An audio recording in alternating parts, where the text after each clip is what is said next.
you're talking to someone like by text or on Facebook or whatever, like format thing, and they try and there's something like really long-winded, and they're like, "Oh, explain." They're like, "No, I'll tell you later." They're like, "No, come on, tell me now." It's like, "No, I can't be fucking arsed. It's gonna be 4.5 hours to type it all out." I My don't play that much. We're all quite like technological-minded people as well, but it's just like it's still just fucking effort. It's to, like, way have too to type much. it out. It's like, I can't explain it in words. Just let me fucking say it. And like text to voice is no good. Like it's still like pretty shit. No computers have it really. No, they do, but not very well.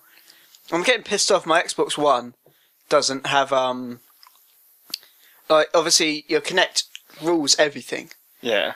Apart from when it comes to typing, or when you're like you can Bing stuff, but like Is it plugged in?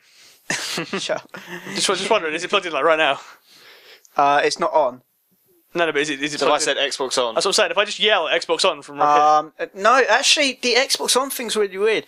You seem to have to be directly in front of it, like because Doesn't that destroy the whole point of what they said about the Kinect? It's like you can walk in a room and be like Xbox on, and it turns on. When they all It knows who you are. You have to be right there, Xbox on, when you could just press the fucking button. I don't mean directly in front of it, but I mean like say because my room's quite small and I've got my Xbox and my TV there. When I come into my room, if I say Xbox on, it doesn't work. But once I sit down on the sofa, I can say Xbox on, or even once I turn the corner, because like I have a little bit of wall going around where my TV is. So once I get past that, I can say it. But I think it's a way of like reducing power because any other command I can say anywhere. Oh, but it's the Xbox on. What about command. Xbox off? Is that in a sense that someone can walk in the room and go Xbox off? Xbox turn off, and then it waits about 2-3 seconds, and then you say yes. Oh, so you have to say yes. So, so in that you point, can't you walk can punch in. your friend and be like, "What you doing?" Yeah. Or, Xbox off. Fuck you. Or in that time, you can say stop listening, or Because I mean, I had a little bit of an experience with the Xbox One because my mate from college bought it, and I was like, the funny thing is that he was a friend at college. I do college with, but then when he bought the Xbox One, I was like. He was like, "Do you want to come around and game?" I was like, "Fuck yeah!" When usually I would have been like, "No." yeah. And I was just like, that was literally it. I was like, "Xbox friend." I went around and I was just like, "Oh, the controller feels so good." And I was It like, does. It Like, feels. I mean, as much as said I it- love the 360 controller, it's nowhere near as comfortable. When- I mean, your hand gets used to something, doesn't it? Yeah. But it's familiar but better. That's what's so good when about we it. first saw it, when we first used it at Eurogamer, Eurogamer, yeah. we were both a bit iffy about it. We were like, it feels the same, but it's not quite right. There's a tiny but very noticeable difference. Yeah, but You know you're holding a different controller. As we said at the time, we were like, "Oh yeah, I'm sure you get used to it, man. Fucking, I love it. Like, I love the feel." Do you find it weird now if you was to hold an Xbox 360? Does it feel slightly off? Yeah, it does. slightly. I have like, there's the bits about it that it's a slight bit too wide. These just aren't. Face down. They're not. The triggers and the bumpers that. They're all kind of like together on the new one. These aren't. They're not. They don't have enough width on these. Especially the triggers. They're so thin. Like on the Xbox One, they're bigger and they curve around, and they're all like kind of nearly built into each other. Have you done a review for the Xbox One? Not really. I've Video talked about review. it. I haven't done an. Are we review. just fucking going now?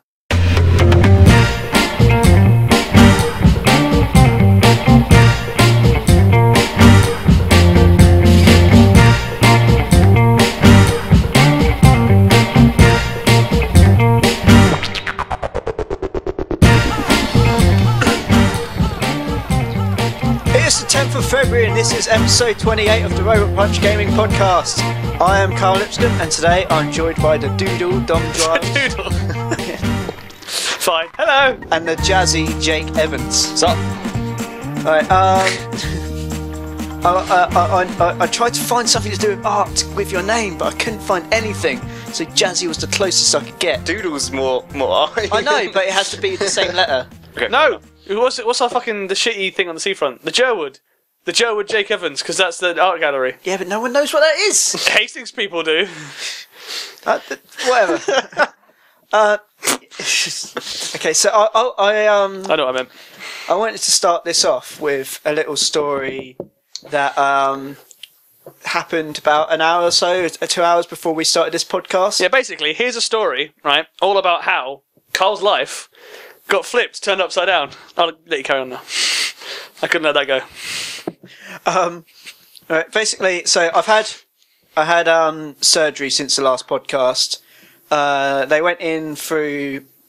It's his vagina. It's a heart ablation thing, so they're going through your arteries or your veins in your groin. Because it's the straightest way up. It's the quickest way up, and they've just put like a little tube in there, and it goes. It just sounds like they overcomplicate it a lot. Yeah. It's really. It's the quickest way to your heart. I need heart surgery. This would be the quickest. I need heart surgery. Take off your trousers. Let's get started. This man's a brain tumour. Cut his toes. Going through your ribs is like. Yeah, you've got other ones. They heal. They put it up through. They take it up through your leg, and it's just like it. All it is it burns off a little thing in my heart. And they did this. You've got to find it first, So Carl. You've got to find your heart. Is it in there? Black space where it used to be. yeah. Basically, I'll jump in. Hopefully had now. This is actually the second time I've had this operation, but I have something called Wolff Parkinson White syndrome. Make it up. Sounds sexy. Which make it up. 0.1% of the population has, and it's something you're born with. And basically, the bit in your heart that there's a node in your heart that gets an electrical signal, and it sends it down, and that does the top beat, and then it sends it to the next bit, and there's a relay node there, and then that tells the bottom of your heart to beat, so you get boom boom. Mm-hmm. But with me and with Wolff Parkinson White, because it doesn't send it in a straight line, it just like sends this electrical signal down the heart. You normally just have one, and that's the only thing that's going to pick it up. I was born with two of these. Alright. So when it sends the signal down, it can get mixed up, and sometimes the second one it can loop the signal round. So that ends up causing palpitations. So I get like really fast heart rates. Basically, his heart's been dubstepping. Yeah. It's actually like you say, like the big ones as well. It starts off with like a big, and then it ends with boom, boom. When the bass boom, drops. boom, like that. So can you just like feel it when it does that? Yeah, you can see it. You can see it coming out of my chest. You used to be able to do that anyway, before you were a fat fucker. Yeah. When you were back in the day, when you were really skinny, you could literally, like, if you pulled, like, leant back, you could see his heartbeat through his ribs. I used to be able to put my hands under my ribs. Ugh, He's a skinny motherfucker. that just sounds. Then he got old and fat. Yeah, and then I got old and fat. But, yeah, basically, I had my second. Oh yeah, it's also a 95% success rate in the operation. 5%. Yeah. 5 scary percent. So out of 0.1% of people, I was in the 5% of them. But see, that was the thing. I loved the way you described that. The way you told me about it when you went in the first surgery. Yeah. And you were telling me about it. And you were like, "Yeah, I've got to have this surgery, and only this many people ever get this problem, and only this many people have anything go wrong." So you're like, if it goes right, ever died from it. You're like, if it goes right, hopefully it'll go right, and then it will be fixed. If it goes wrong, my heart's gonna be fucked, and I'll need a pacemaker forever. And then you came out, and I was like, so how'd it go? You're like, yeah, neither of those things happened. It's like they didn't fix it, they didn't fuck it up, but they didn't fix it. It's like, oh good, so they achieved nothing after going Other surgery. than bruising your groin. Yeah. Yeah. Well, basically, what they did was they didn't kill you, but because it's not just a single thing. It's like all these different cables basically going together. All right. It's called the bundle of Kent, which is It sounds like they could have called it something better. yeah. I think the guy's last name was Kent that found it. Was he in Kent? happened to be there. Yeah, it's like this bundle of like different like strings in your heart kind of thing, and Yeah. what they did, they burnt it, but I think they like either missed like one string, or like they burnt it, but they were close, and then they kind of rejoined again. Walked it off. But yeah, so I had to go in for a second time, and they done it, and they took extra long to do it this time. At one point, I was just like, because they have to force your heart. So to are you awake speed like up. the whole time? Yeah. They I didn't force. realise that. Fucking hell. So what do they do to like just show you like porn or something? I mean, trying to get your heart rate going or? No. They in my leg. They're jabbing stuff in. They're pumping stuff into my groin. That That's basically what I said, right?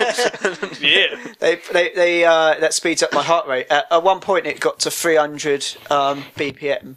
Shit. Yeah. It's like humming. Exactly. Yeah. This fucking dubstep. And yeah, so they basically do that, and then they have an X-ray, and they see where the signal's getting sent from. So then that's where they know where to. So they can send work it out where up it's- yeah. to find it. and it took extra long. They couldn't find it, and then at one point I heard them. They're like, "Right, it's just moved," and I was like, "That should be able to happen." Like, what do you mean it moved? And like, my body starts like shaking. Like I'm like shaking all over. And that last time I think I passed out during, but one last time I was like doped on so much morphine. Nice. That, like, Nice. I was moving my head side to side and it was all drifting. And I'd also worked at my bar job the night before, so I had like no sleep, and I had to be at the hospital at 8 in the morning. So I like, finished at 5 and then had to be at the hospital at 8. Can I just sleep? Yeah. Is that cool? I'm gonna go ahead and. Yeah, I think I'd fallen asleep during, and then this time I fell asleep again, but it was like right near the end. But they didn't pump me with as much like painkillers this time, All right. so I was pretty much going with like compared to last time I had nothing in me. But yeah, they were pumping me full of it, and they were trying to find it, and yeah, my whole body's shaking, and they're saying they can't find it or something's going wrong. So, and there's things that can go wrong is like you can have a stroke, you can have a heart attack, you can there's so many Side effects may include death. there's so many things, and then because it's like going in an artery or vein, it can just your leg can just bleed out.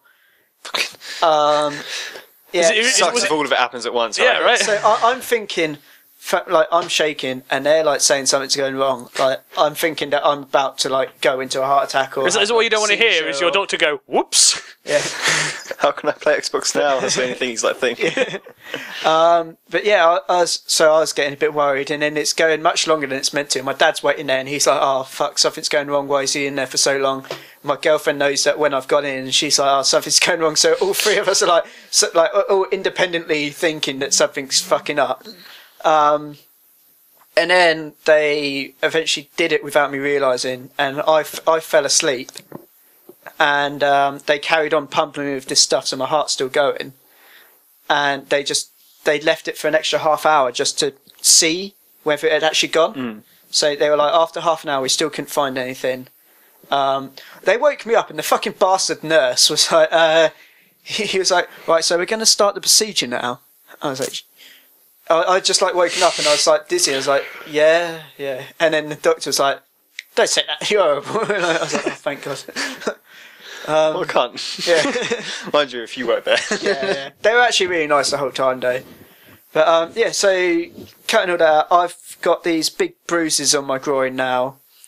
And Which you showed us. Which he showed us. Yeah. And when I was having a shower just before the podcast, and like obviously I've got to clean it, but I've got to be careful when I clean the like puncture wounds or puncture sites as they call it. Like Like a site. yeah, and It's a workstation. so I had a flannel and like I covered it in the soap, and like I'd done that. I turned the shower off because I was like gonna like just make sure that I was getting it right. And then stupidly, the first time I went to like touch it, I just like pressed really hard, and I was just like hurt myself. And then I finished doing it, and then for some reason after that, I was like, "This is a good time." Before I've like put shower gel on the rest of me at all, this is a good time to decide to wash my face. So I just shoved it in my face, got soap all in my eyes. I couldn't see, my groin's hurting. I was like stumbling around in the shower, and I was like, "I need to fucking wash this out my eyes." So I hit the shower back on, and I had my face right next to it so I could wash it out straight away. Comes out scalding hot, so I just like burned my eyes. Just like in agony, just in the shower. Wait, where you were going with that just now, Carl? I thought we were going to get today's podcast sexy story. Like, I was in the shower and I got the flannel with some soap on it, and I was just rubbing my groin. I just fucked myself up. Fucking blinded myself. I did have the I did have the sexy time earlier today. My lady friend's been saying that I can't have it because it will hurt, and How does she know? Worth it. it wasn't. It hurt a fair bit. Like, Worth it. but I Always worth it. because like I'm a happy fucker, and I'm on antidepressants and You are a big ball of sunshine. sometimes like when I first started my antidepressants, they like lowered my sexual drive massively, and then even when I How's that supposed to make you less depressed? yeah, Right? and even when I was like, what's that like?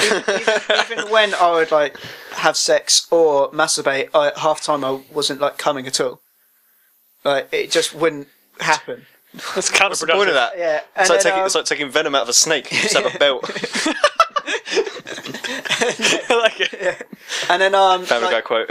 I hadn't seen my girlfriend for a few days before the surgery, and then a few days before, we had sex and nothing happened. I think partly. I think you're doing it wrong, Carl. Partly because of the. Do you want me to draw you a diagram? I mean, she pissed in my pants and everything. And it's just I don't get it. Partly because of the tablets, but also I think just because of the worry of the surgery and stuff. So at this point, this is like the day that I posted on Facebook that I could be dead by the weekend. She's so dramatic. Yeah. And I just got back from the hospital, and like last time they told me all the things that could happen, but this time I swear there was more. And then the nurse told me, and then the doctor comes in who's going to do the surgery and tells me all the same stuff again, just to reassure that you could die. So if you do die, sign this. It means it kind of didn't kill you. That I'll get your Xbox One. No, it's mine! Well, you're all doped up, he like makes you write it down. So like, well, yeah, when I had sex, nothing happened for me anyway. And so it's gone like a week, and then like last night I was like it was constant sex stream all night, and I was just like I was in bed with my girlfriend. That's not going to do your heart any good, is it? I need to do something, and then today I like kind of convinced her to do it. And usually I'm a lazy sod and just have her on top because I can't be fucked. So I was like, no, I'll go on top. And I love how he said it. So I will. I swear. If I'm feeling romantic, I'll go on top this time. And man, like if it wasn't for the pleasure going on, it would have fucking killed. See, surely the best course of action, if you're trying to like prevent a lot of pressure on that area so things don't break or hurt, wouldn't like doggy have been the best way of doing it? I thought of it. I thought of during and that would have. After I was like, yeah, if we'd done it like that, it would have been the best. That would have made more sense. There would have been a softer landing pad as well. Exactly. And there's no like weight. Pelvis, like you haven't got the weight of another human being on top of you to cause any damage. That or even your own weight that still counts as. I'm fine. Still a human. I don't know. Exactly. But yeah, you're right. It's a stupid idea, but whatever. I did have another. I don't really want to call it a sexy time story. I did have another story to do with sexual activities, but I think I might leave that to next week now because of time. And this one has been such a fun one to talk about, and the one that I have. Did it fall off, Carl? No, it's not to do with me. Oh, it's to do with something that's been in the news, fall off, Carl? And it's it's absolutely fucking horrific. It's the worst one we've talked about, and we talked about stuff like Ian Watkins. Oh, now I have to wait a week to find out. So yeah, I'll talk about that one next week. Tune in next time. Yeah, but yeah. So oh, that Ian Watkins story. That was a great whacking session, I tell you. yeah. When I got home, I want to know, but I don't. No, it's just a talk. I feel like I'll be able to smell it afterwards. we haven't done a follow up on Ian Watkins since the. He's still a cunt. Yeah. I know he's more of a. At the time, we were like, oh well, maybe like he could be getting framed. No, he's a cunt, and he's more of a cunt. More so that he's since now, having confessed to all the fucking dodgy stuff he did, he's since now decided the sentence he got is unfair and is appealing against it. It's like, you fucking confessed to... And he he's not like showing any like remorse or no, he doesn't give a shit. Like, he's... I regret nothing. Yeah. Anyway, so moving on from my displeasure and pleasure. Yep. How's your week been, Dom Giles? Dom Giles' week's been more or less samey. Working, and I've not done too much gaming. I've been playing some more Hearthstone. Oh yeah, which I know you haven't even talked about that on here. I know I haven't, have I? I wanted to talk about it with Rory, but by the time we got going the other week, he passed out because I got him. Because drunk fucker. He literally, he like by the end of like the last 20 minutes of the podcast, he was sleeping on his. Yeah, he's just face down on the table, just absolutely fucked. We had got to it really late. It took like 2 hours to He bought a 12-pack of Budweiser. By the time we got recording, he drunk like 8 of them. Yeah. So he's already fucked by the time we started recording. But anyway, no, I've been playing a bit more Hearthstone because Rory's been playing it. I managed to get Rory into the beta just before they've done open beta because I won one on, I don't even remember, but it was Blizzard were doing like a retweet and if you might win a fucking thing. So yay! So I won. I got a message from the EU Blizzard thing on Twitter, which I didn't even realise you could send like private messages on Twitter. I thought you just tweeted each other, but apparently they have a messenger thing. Yeah. And it was. But it's annoyingly I'm still terrible with restricted to Twitter. the 140. Yeah, So terrible with Twitter, man. I mean, I got it, then I was like, why did I get it? so you can update people what you're having for lunch or on the toilet. Why on the toilet? Having lunch. Exactly. Well, it's like, it helps to multitask. But yeah, so I got this message Going from straight through.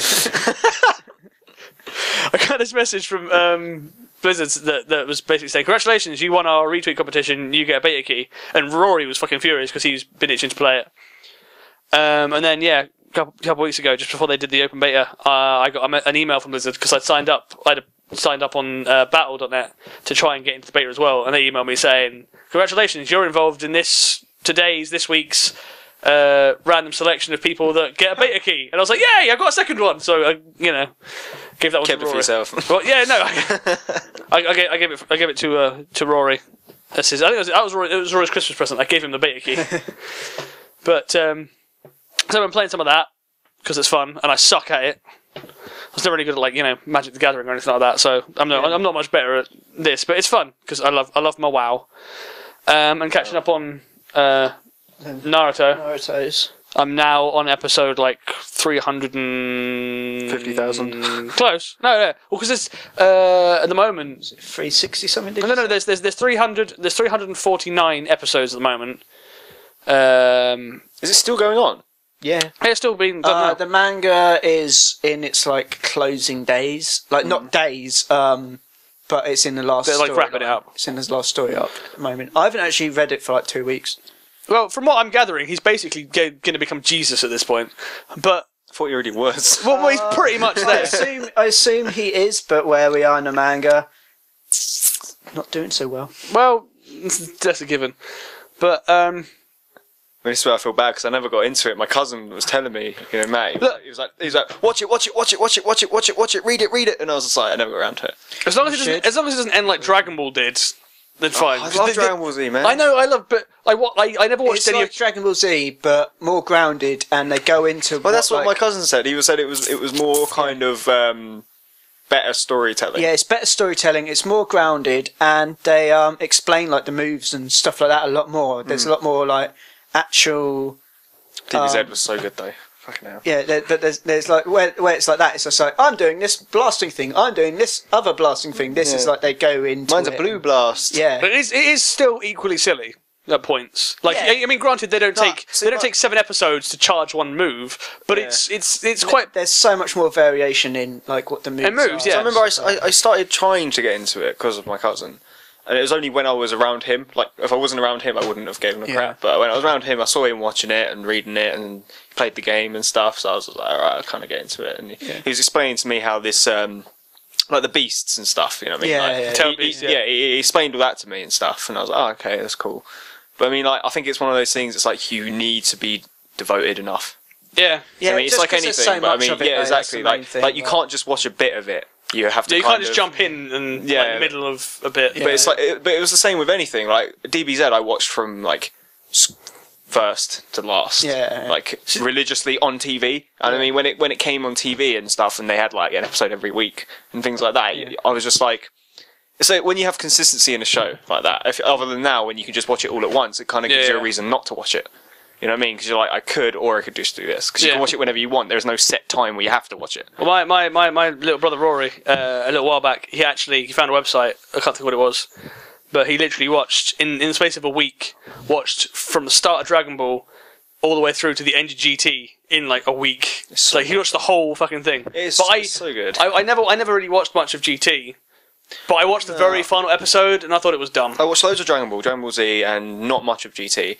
But I think it's I don't know. I think it's you realise that Dragon Ball came first. Yeah. And because Dragon Ball Z was kind of.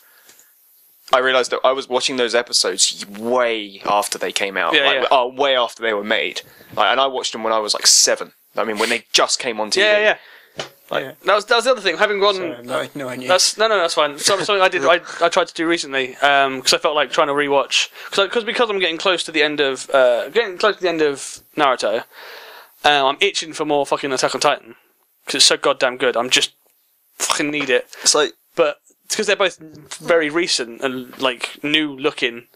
I was like, well, I've finished Attack on Titan for the time being. I've nearly finished Naruto. I might go back and watch Dragon Ball. But it looks so dated now. Like, the animation looks so old. And but that's part of the appeal, isn't it? It's like, when you watch... I'm a big fan of the Studio Ghibli. Studio Ghibli, yeah. And when you watch the really old ones, like the first one was Nausicaa Valley of the Wind. And... Nausicaa Valley of the Wind, I'm pretty sure that's it. And that, like, the art style it came out in 84 or something. Yeah. But it's, like, so good. It's like, that's part of the appeal. Like, have you ever seen AD Police? Or even heard of it? There's some really... I've got it. I need to lend it you because it's so weird. It's about androids and this weird, like, in a world in the future where androids and humans live together. You know what I mean? And things like that. But it's so 80s. Yeah. It's, like, hilarious. Like, the woman's, like, got big bushy hair with, like, a robotic arm. And she's, like, a police officer. Nice. And then, like, the funny thing is that they go into computer to talk to me. And it's, like, a really small computer screen with, like, green writing. And it's, like, it's supposed to be in the future. Yeah. But no, it's so good. And I think it's... like my manga and anime and things like that I used to really be into, but then like, it's like anything, I kind of went more the Western world and the Eastern. I kind of turned the other way. Well, we'll tell you what, like, the big advocates, obviously we're both really big into Naruto, I'm a lot more, but what we are both probably about equal in is, and it's a lot shorter to watch, you should watch Attack on Titan. Without a doubt, I've never even heard of that.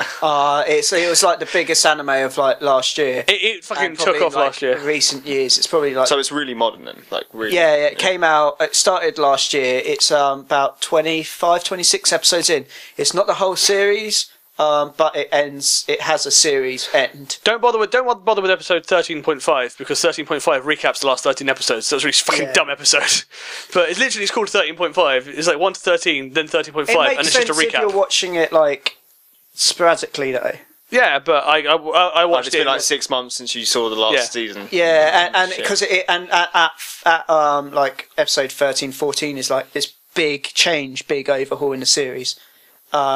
So that's like, it kind of need, if you hadn't been, like, if you've been a while or something, you do need that catch up. Yeah, I think it's like that with a lot of things. I mean, like, series wise, I used to love watching, like, but like I said, I went more to the other side. You know what I mean? So I kind of, where you can go down the anime kind of route, or you can go down the kind of, you know what I mean, Western world. Other stuff, You know what I mean? It's like, I don't know. It's good. Like I was speaking to Noah earlier, and we were talking about, like, I said my number one favorite animated series of anything was Batman animated series, in the 90s. Like mid 90s to the kind of sort of late 90s. That was my favorite, like, sort of era in watching.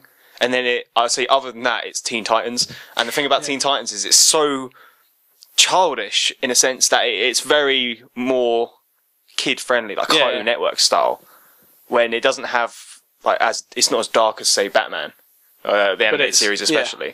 But I mean, that show, it's got everything. It's got the funny. I mean, that's the funniness, the seriousness, and it gets really dark at some points. Like Raven, who I ended up getting tattooed on me. She's a witch sort of thing, and her dad is literally a devil who uses her as a portal, rips her apart, kills her, and so she becomes the portal. So he comes into the universe and kills everything. That's her. Nice. So she has to keep her emotions in check. She's like a witch, like meditates and shit. But it's so, and like a story like that. I mean, Teen Titans, it's new in a sense that it started in 2000 to 2002. But I wouldn't say that's new now. That's like over 10 years ago. I mean, it's like, whoa. That idea though that you're saying, that's very manga anime kind of thing. Having that kind of thing inside you, and you constantly, because obviously Naruto has the fox inside him that he always needs to keep going. But also the creator who did the creator of Naruto, his brother does a series called 666 Satan, which he literally has Satan inside of him, and he doesn't know throughout the start. But yeah, when he loses control and Satan comes out, and so after a while he realizes that he has to try and control himself so the devil doesn't rise. Yeah, I mean, it's like things like that. It adds more drama to the series. Even though, like, the thing about Teen Titans is it was kind of Japanese, but it was a Western version of kind of a manga or an anime, should I say? And it's quite funny because, like, the intro was. But it was Japanese who sang the intro, and it's Teen Titans with Japanese writing everywhere. That's how it was. You know what I mean? It was, and it was really good. And it had, like, you know, like when you watch some Japanese things, and like when they shout at each other and they have the little chibi version of them that go down with like like the blue across their forehead with like ooh, it does all that. Yeah. So it's like a Western version of an anime. Yeah. But I didn't watch it because I watched it just because the characters like they go really well together. I mean, you have Robin, the serious one, like the serious kind of leader, or the one who's always trying to. He's not even funny in it. Where in everything else, Robin's usually funny. Yeah. But in this, he's the leader, so he has to be serious, and all he's doing is training because he has no powers, and everyone else has fucking powers. Yeah. You have Cyborg in it, who's just like a stereotypically jock, funny one of the kind of funny, but I mean the jock of the group. Yeah. Then you have Beast Boy, who is literally the comedian. Yeah. Then you have Starfire, who's the outcast because she's an alien and she speaks kind of like Yoda. She goes, "Why does not one wear blue hoodie?" You know what I mean? And shit like that. And it's just hilarious. And it's like, there's a little bit of love triangles in there because Starfire and Robin kind of want to bang. And like, Raven is the serious one who has to keep herself in check because she's been told her whole life, eventually you're going to die and your dad's going to come out and kill everyone. Yeah. But she's been told that since like birth. Yeah. That was the whole reason for her birth. And it's so good. And I mean, like, I watched it last year and I got so into it. That's why I got it. Because it made me, I think it's the nostalgia of watching it when I was a kid. Reminded me of now. Yeah. And it's like, wow, I feel like I did when I used to watch it. So I was like, I got it tattooed. I had to get it tattooed and shit. I was just like, it's so good. But I know like series can be really good, but I haven't paid attention. That's the only series I think other than the Batman that I've actually watched start to finish. Watch like, Attack on Titan. Absolutely watch. I got my brother to watch it the other day. It's so short. Like the manga's still going on. And I think because they were quite caught up with the manga, I think they're like leaving it an actual like because Japanese like anime quite often just it's written running. Way before, isn't it? Yeah, and like because the manga's always running, the anime kind of always runs, and then like stuff like Naruto and stuff, they start to catch up with the manga, so they add fillers. So they take with Attack on Titan, they just took they just did it as a season. So I think like this year they come back with another season. Yeah, well, because between... But like, so it's about 25, 26 episodes, and it's like one of the best things I've ever fucking seen in my life. Anyone that I know who's seen it says the same kind of thing, and most people that we both know that like aren't into anime at all, they like just randomly they find it because it was this big thing. I can say I understand that you don't hear about it, but like it was such a big thing for a lot of people last year that so people just like their friends seen it, so they're like, oh, check it out, and they're just absorbed into it. Like I hadn't heard anything about it, and it wasn't until we started doing these podcasts and some of the very early ones that we were doing in Carl's bedroom with Paul, and the two of them just kept talking about this anime. And you're just out the loop. You're just no, they just kept talking about it's anime. It's really dark and It's really cool. You have to watch it. And I was like, yeah, I'll get around to it. Yeah, I'll get around to it. Which seems to be, it's exactly what I did to Rory. I've been telling my brothers, watch it. And then the other day we had, I was just in the front room with my Xbox, and I was like, we're having made some dinner, and I was just sat on the sofa. I was like, you know what, I'm gonna watch some Naruto and watch some more. And then he came in and sat on the sofa with me. I was like, you know what, I'm not gonna watch Naruto. You're here. Let's watch fucking Attack on Titan, and you'll see what I mean. And he's like, yeah, go for it. Put it on. You might as well. And we watched the first 3 episodes, finished it, and he was like, right, I'm gonna go upstairs. And then like shortly afterwards, he phoned me briefly. He was like, Dom, you know your Crunchyroll account? I was like, yeah. He's like, is it like Netflix where several people can use it at once? I was like, yeah. It's like, fucking sweet. What's your login? I need to watch more Attack on Titan. Following morning, he was halfway through the 26 episodes. He'd already by the like fucking morning, he'd already reached the 13.5 recap episodes in one fucking night. He was just like, this show is so good. So by this point, I think he's finished. See, that's the problem though. Like I said, like that's the problem now when you have these series on demand and you can watch it all. Like back when I used to watch DBZ, it was one a week, and same with Teen Titans. You watched it like a couple times a week, because it was on TV. And then I realised that last year I just didn't sleep because all I did was just watch it on the internet. I would watch like 5 or 6 episodes in a night, which sounds like not a lot, but it really is when you're considering they're like half an hour, 35 to 40 minutes each. Yeah. You're like, whoa, and you look and you're like, I got to get up tomorrow for college, but one more episode just won't one hurt. more. One more won't hurt. One more, and then you realise it's fucking like 4 in the morning. You're like, shit. Yep. The one thing that I find that like with anime compared to anything else is mostly because I only watch subs versions, so I can't do anything else while watching it because I have to be concentrating because I don't speak Japanese. That's always a negative. But when it's like anything else that's like English, then I can like at least be doing other stuff and not necessarily be constant attention to it. But yeah, with anime, I like that's whenever I sit down to watch it, I can't do anything. I have to just. That's what I did. That's what I initially did with Naruto because the website I found it on, the dubbed. Netflix. I've just started watching some anime on Netflix. Netflix is really cool for the fact that even though I don't like the subs of Attack on Titan because some of them like just have annoying words on there, rather than that, they have. You can choose between subtitled or dubbed episodes, like on the fly as well while you're watching it. Really? Yeah. So if you prefer sub, but then like you're like, oh, I need to do like something. I don't think Attack on Titan had dubbed episodes. No, that doesn't. But stuff like Naruto, other shows do. Yeah, that's what I did. I think Naruto's got dubbed episodes up to like episode 250 something. So that's where I got up to. I did the same thing. I'd be like playing Xbox and then I'd have Naruto on my laptop so I could be playing and watching at the same time. But yeah, men can't multitask. Yeah, exactly. So I'm now up to the point where I obviously then passed the dubbed episodes and I'm now just on the subtitled episodes with like maybe 30, 40 to go. That's another thing about like you said about anime. It's like for me because I can't. My reading skills are shit. Like actually, I can't read very well. So when I watch dub shit, I have to pause it a lot, and it's like that kind of ruins the whole point of. I tell you what. I used to be fucking terrible at reading, but I think it was probably Naruto that started me off on it. But I it's just reading things quick. I know you got that's the problem. You've got dyslexia, and I have dyspraxia. Yeah. So I'm just stupid. Yeah, so I'm quite similar with when it comes to reading stuff. I did a test, and they were like, they gave me 10 lines to read, and it took me nearly 10 minutes to read 10 lines, and they're like, that should take like 2 minutes or less. And so I used to be fucking awful with like watching the subtitles, and I was the same. I was constantly pausing, but it actually really helps you. Yeah, I think it's like the problem isn't like the read because for me like video games actually help me play like Fallout and things like that, and like one of the first RPGs I ever played was Knights of the Old Republic. I mean, and that game was awesome, but it was all subtitles. The whole fucking your character can only speak through writing. Yeah. So the whole thing was like that, and that doesn't bother me. I'm fine with that, but it's just when you read things quick, like in the anime, you have to read it quick. And like I start reading the first half of the sentence, and then it's changed to something else quick, and I'm like, oh shit, I missed that. Rewind. Yeah, that used to happen to me, but as I said, I can keep up perfectly well with the fastest ones now.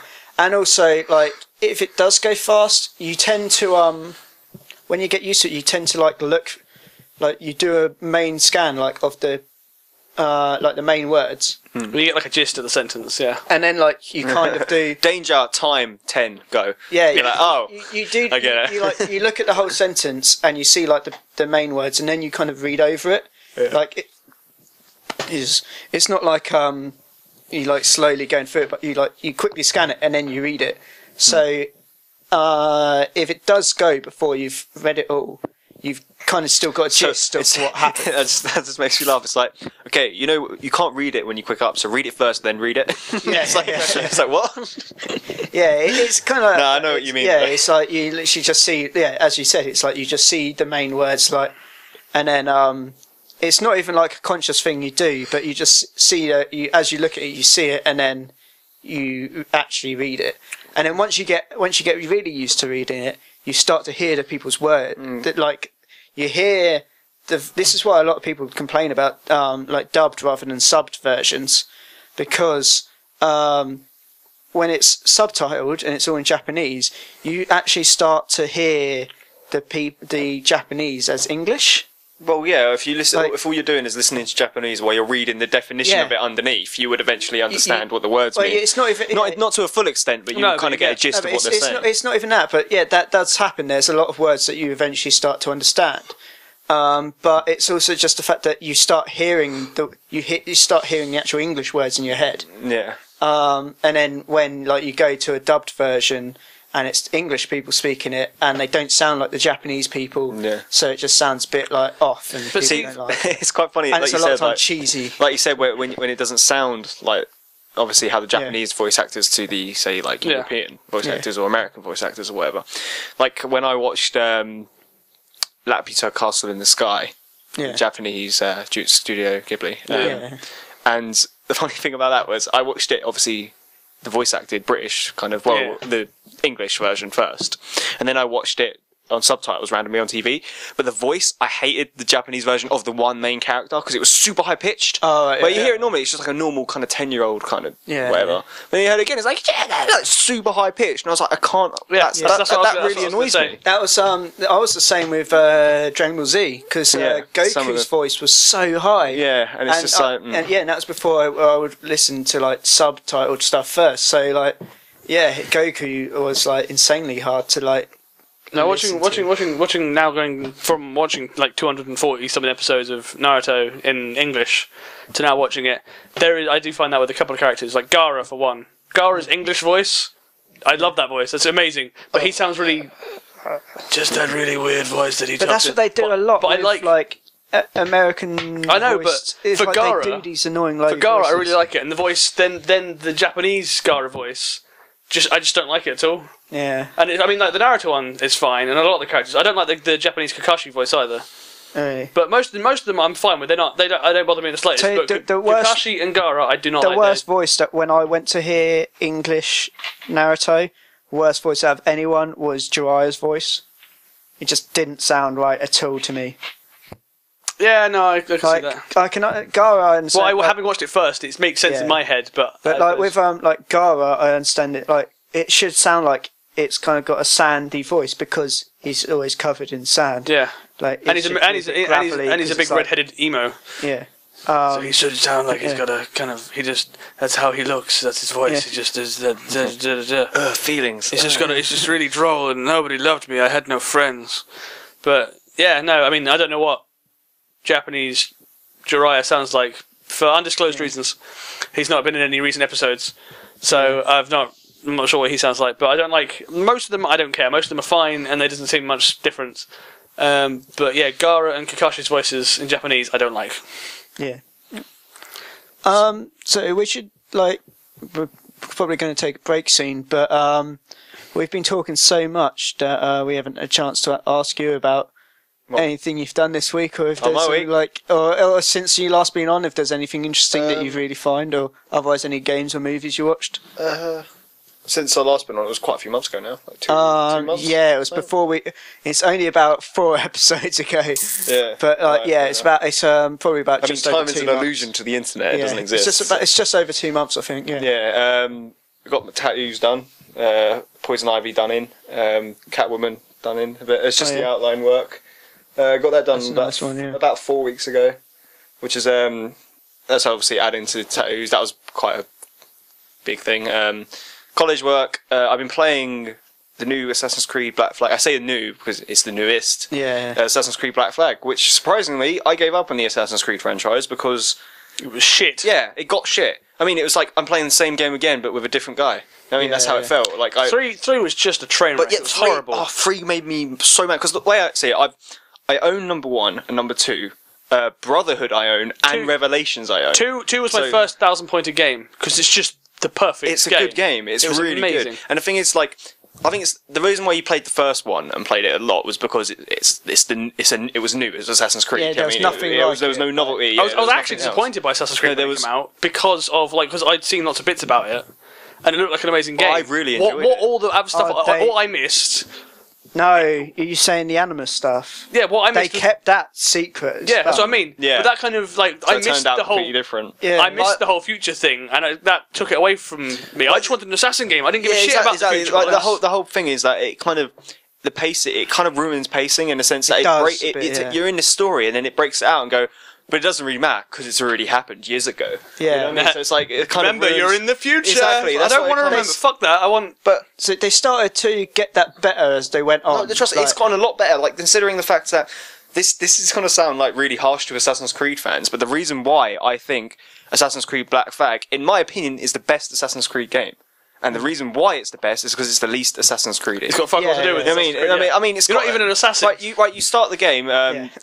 Should I do spoiler alert or not? I mean, the gist of the story. There's going to be a few overall spoilers. Yeah, but I won't go into in depth in like spoilers or like in depth. The story is you play a pirate. You obviously probably knew that, but you're not actually assassin. You're Hafen Kenway's dad. Yeah. So you're Connor Kenway, the Indian dude. No. You're his granddad. Oh yeah, yeah. Yeah. So and you're called Edward Kenway, and so you're the Indian who playing number 3's grandfather. Yeah. And so it's only over the span of like 50 years, like the gap of. But it's I think as a character, he's voice acted really well. He's written really well, and because he's a pirate, all he gives a fuck about is getting money. Yeah, that was the whole point of him becoming a pirate. He wants to get money and status, so he's not poor. It's You know what I mean? the game is pretty much Ezio, but without the like big nobility that's the thing, and the responsibility that Ezio had. It's like all the other games is like the main assassin who you become has like forced into being an assassin through tragedy and responsibility. Where this dude literally he was in a pirate battle. It was on the beach, just him and a wounded guy in a hood. And the guy was like, "Oh, I need to get to here," and he was like, "I'll pay you if you help me." And he's like, "You got that gold on you now? I could just kill you." You know what I mean? Because he's a pirate. He doesn't give a fuck. You know what I mean? So, and then he kills this assassin.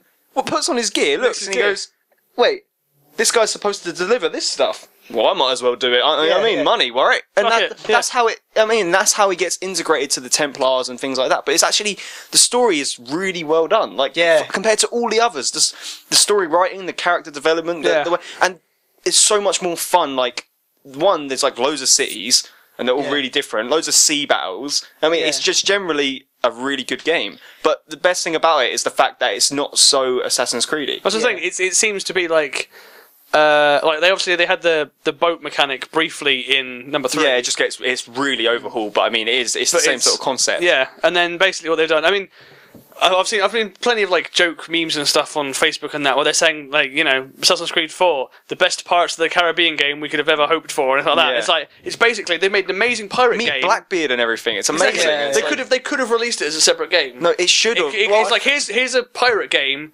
but we're going to stick Assassin's Creed on the box to sell it. But the thing is, just in case. When I first played it, that was my opinion. Like before I actually played it, I've been told by everyone who's played it that it's amazing, and it's a really good pirate game.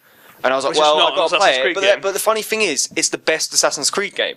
Like even as far as the Assassin story goes, you know, the Templars, the Assassins, and the future Animus style.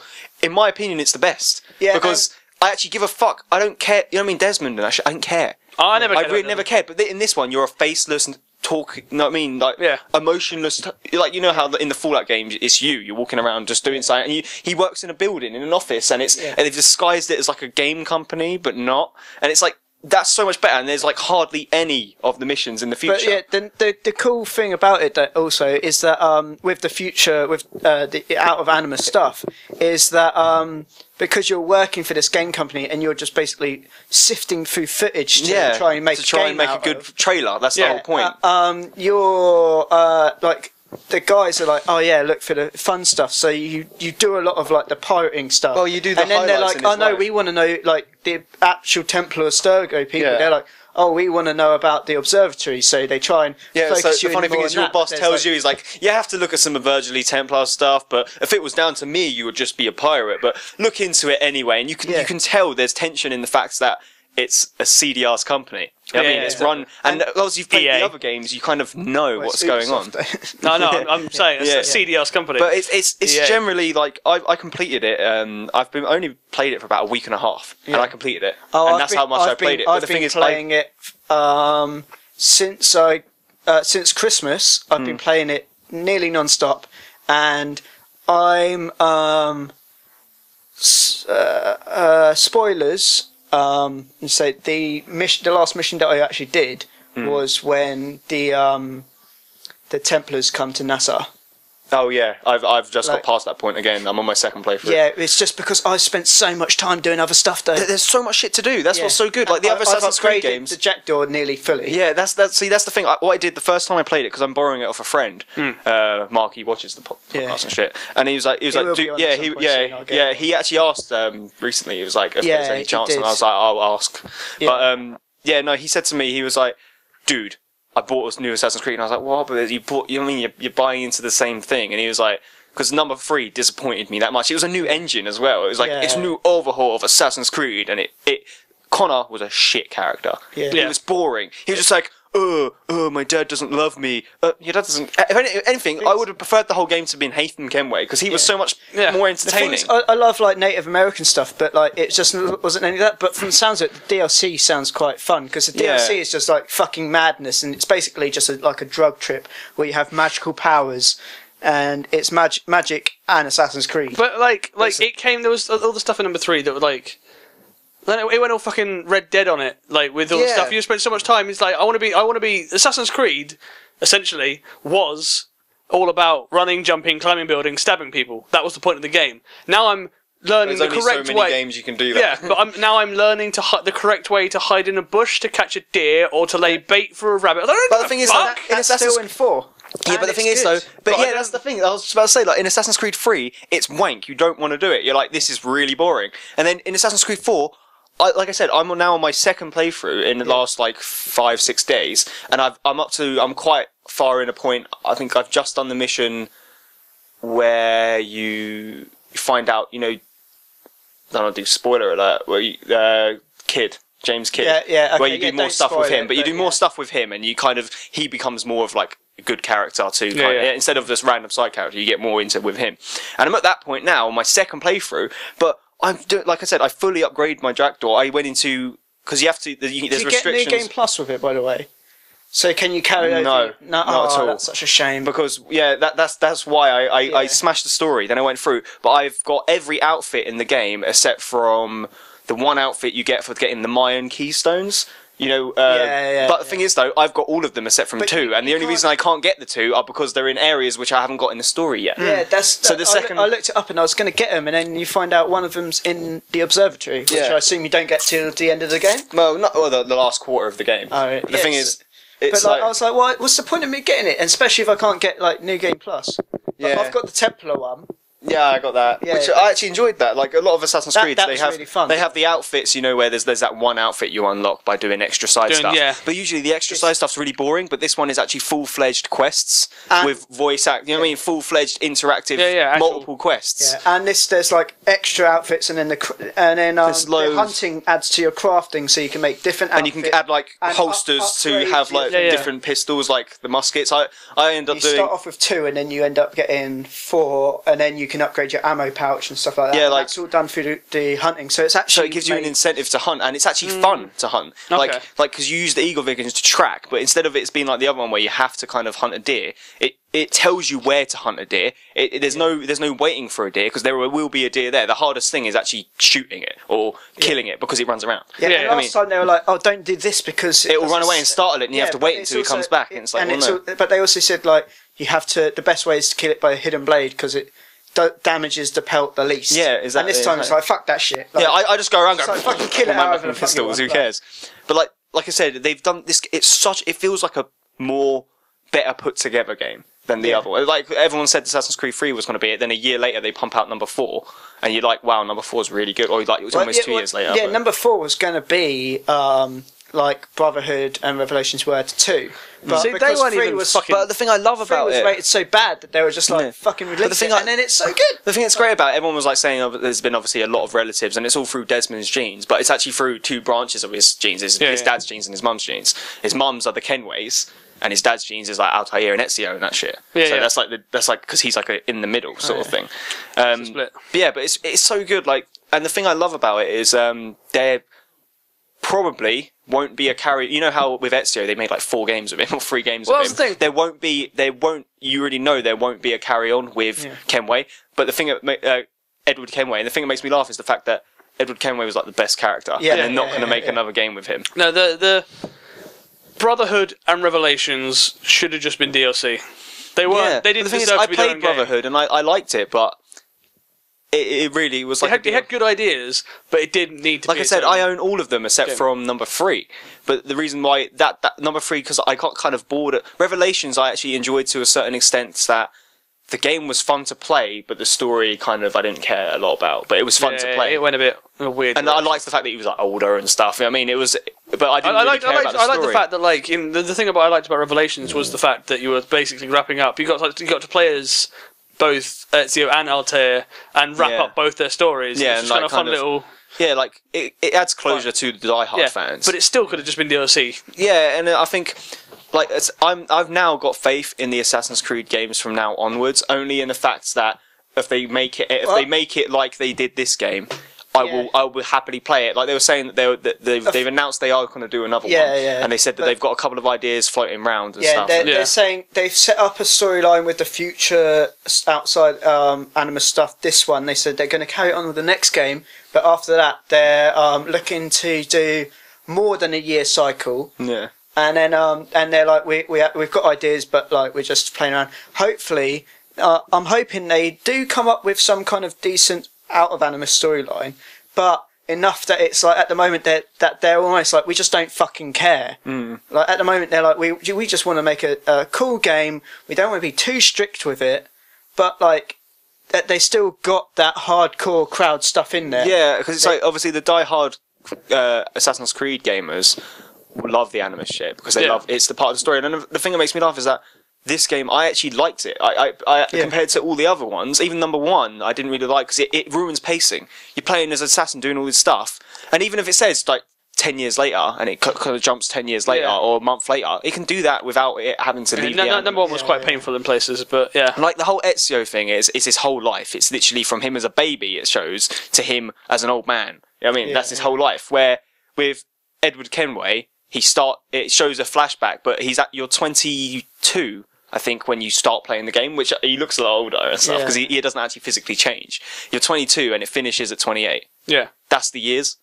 That's what it is. And then it's like 6 years or 5 years or something like, stupid. And two was so good. I bought the DLC for it, and it's not like it. It was literally story DLC. That Assassin's Creed 2 is what I think DLC should be, rather than maps. I've talked about this before, where you get games like first-person shooters for the most part, where the DLC is just more multiplayer maps that I can suck in. I can just get my dick handed to me. Yeah, exactly. Whereas, like that, Gears 3 did the same thing, where there's DLC. It's an extension of the game. So, like the Assassin's Creed 2, the DLC, there wasn't even any achievements for it. They did the Da Vinci thing as well. The Da Vinci Disappearance DLC. I never played the DLC, I think. Yeah, but there was no achievements for it. But it was it was more story of Assassin's Creed 2, and I bought it because I wanted to do the story. I didn't give a shit. I don't care about multiplayer. It's never the multiplayer is amusing for 5 minutes on the two follow-up Assassin's Creeds on Revelations and Brotherhood. I haven't even played it on the new one, number 4. And even though the thing is like but the reason why I didn't is because it was like a half a gig update just for online, and I was just like, nah, I ain't got I don't have that spare. I was just like, nah. The funny thing is, I was just like, it was after I completed my first playthrough on it, I was like, I was really kind of bummed out that it finished, like Assassin's Creed 4. I was like, damn it. And then I was like, fuck it, I might as well redo it again. And the reason, the whole collectible thing. Yeah.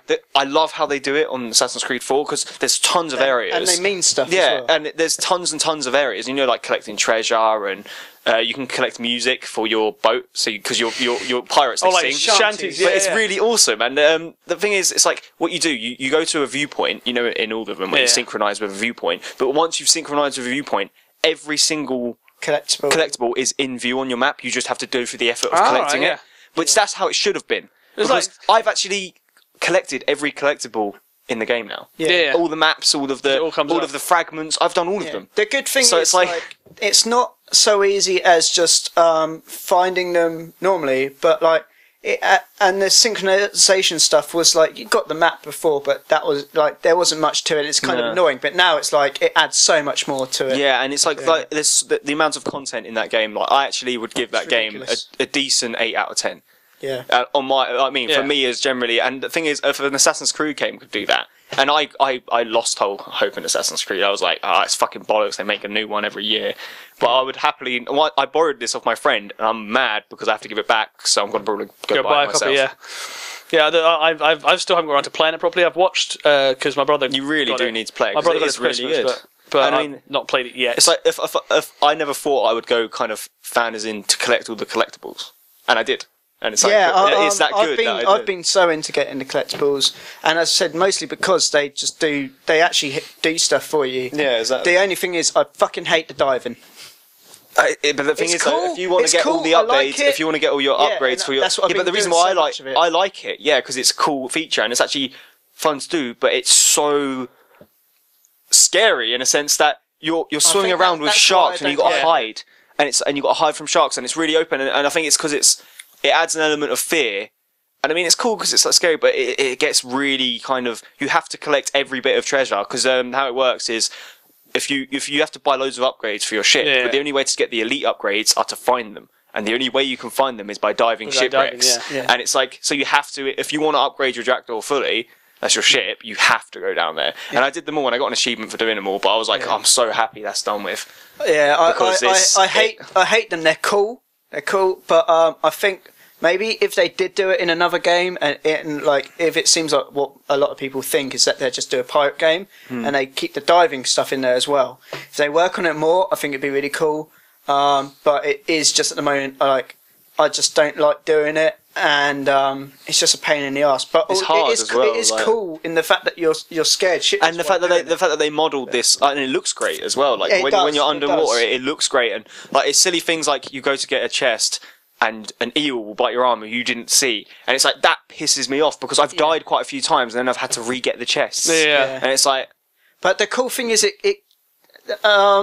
keeps any chest that you got along the way. It keeps really? when you die. Yeah. I don't. So yeah. I think it was just the fact that I kept them dying because there's a lot of chests you have to Yeah, find as but well. like anything you get along the way, if you die, But did you find like some of the points? Come back. Some of the points, like with the sharks and stuff, it's like impossible not to be seen. yeah. It's like you get an achievement in the mission, not getting bit. I think, or no, you get 100%. You 100% sink a mission by not getting bit. But you have to swim like a good 50 yards in open with nothing to hide in, with these great whites everywhere. It's like how can you not? Good luck. I mean, it's like, and there's a cool little Easter egg what I did actually when I found one of the chests. A squid and a big blue white whale were fighting. through the Oh window. yeah, I've seen that one. What was awesome. I was just like, that's so cool. I was like, I didn't even know, and then I saw it was on YouTube, and I was just like, oh, damn it. Right. We're gonna actually Sorry, take a break now. We've done enough Assassin's Creed talk, I think. I think that was my week. So. Yeah. So we'll be back in just a few minutes.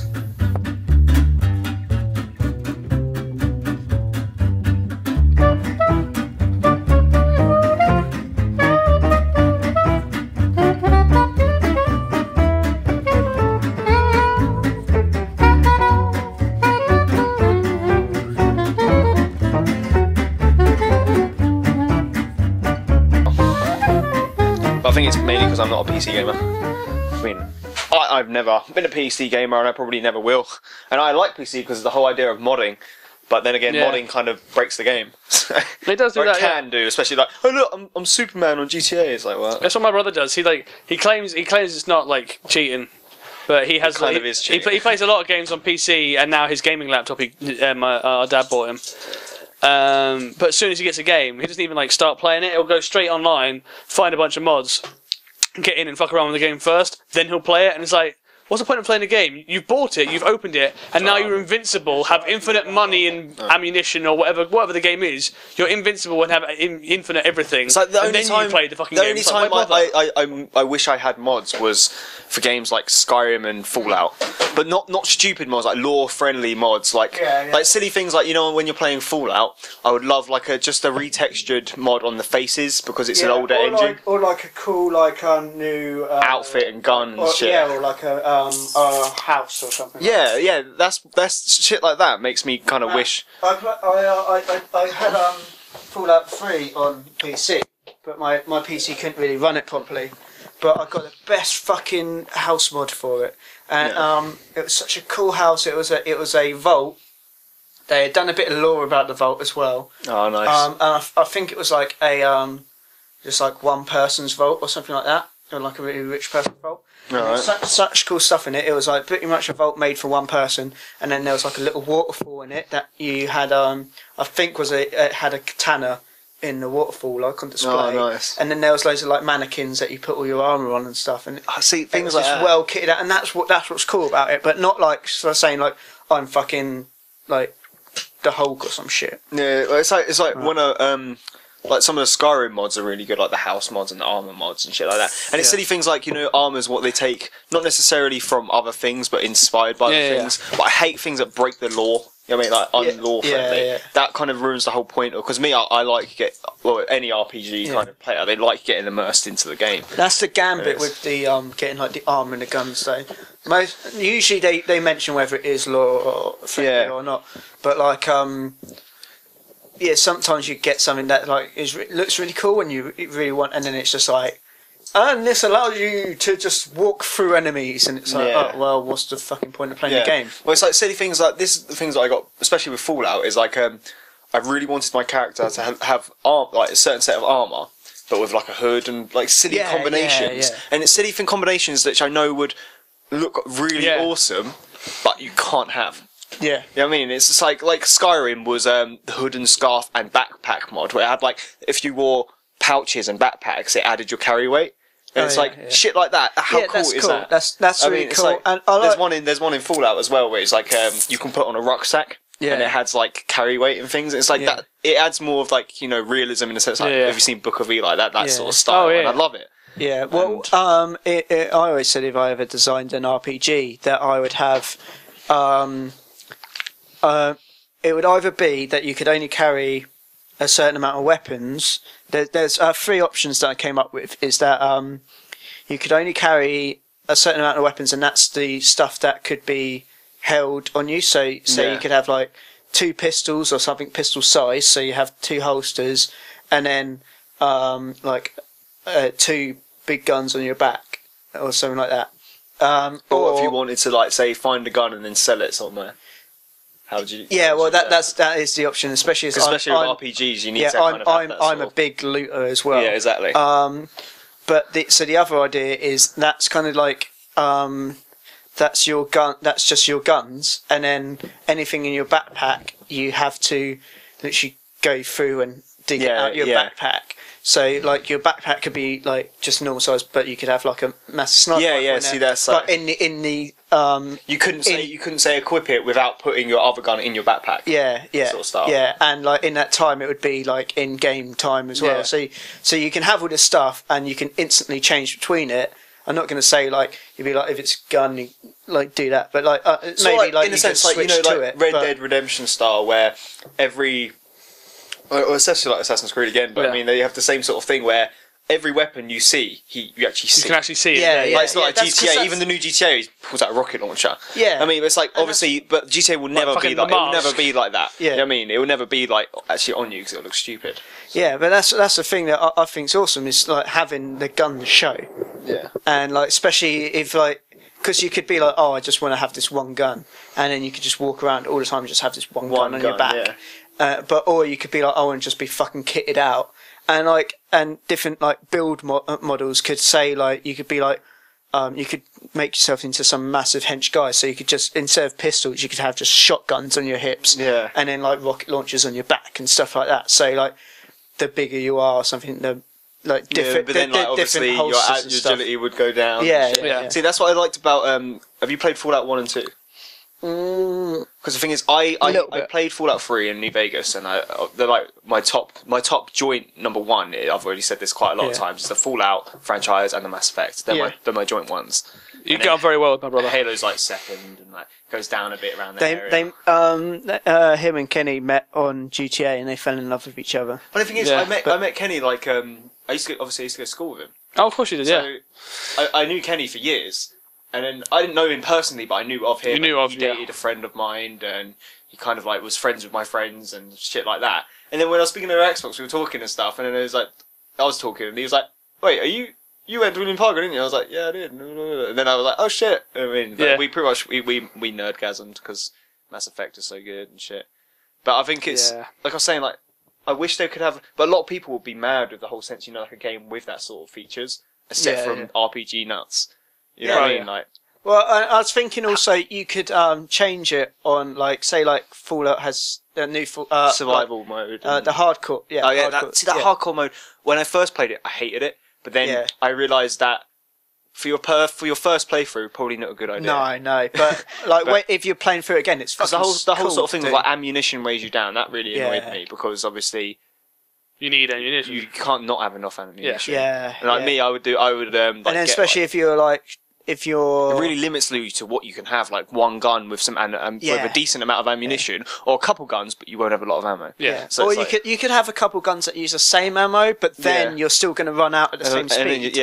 Or if not more, considering on what different guns you're using. Yeah. And then you have the factor of if you want to be like a quicker, agile kind of person, but you want to use explosives, and the explosives are heavier. Yeah.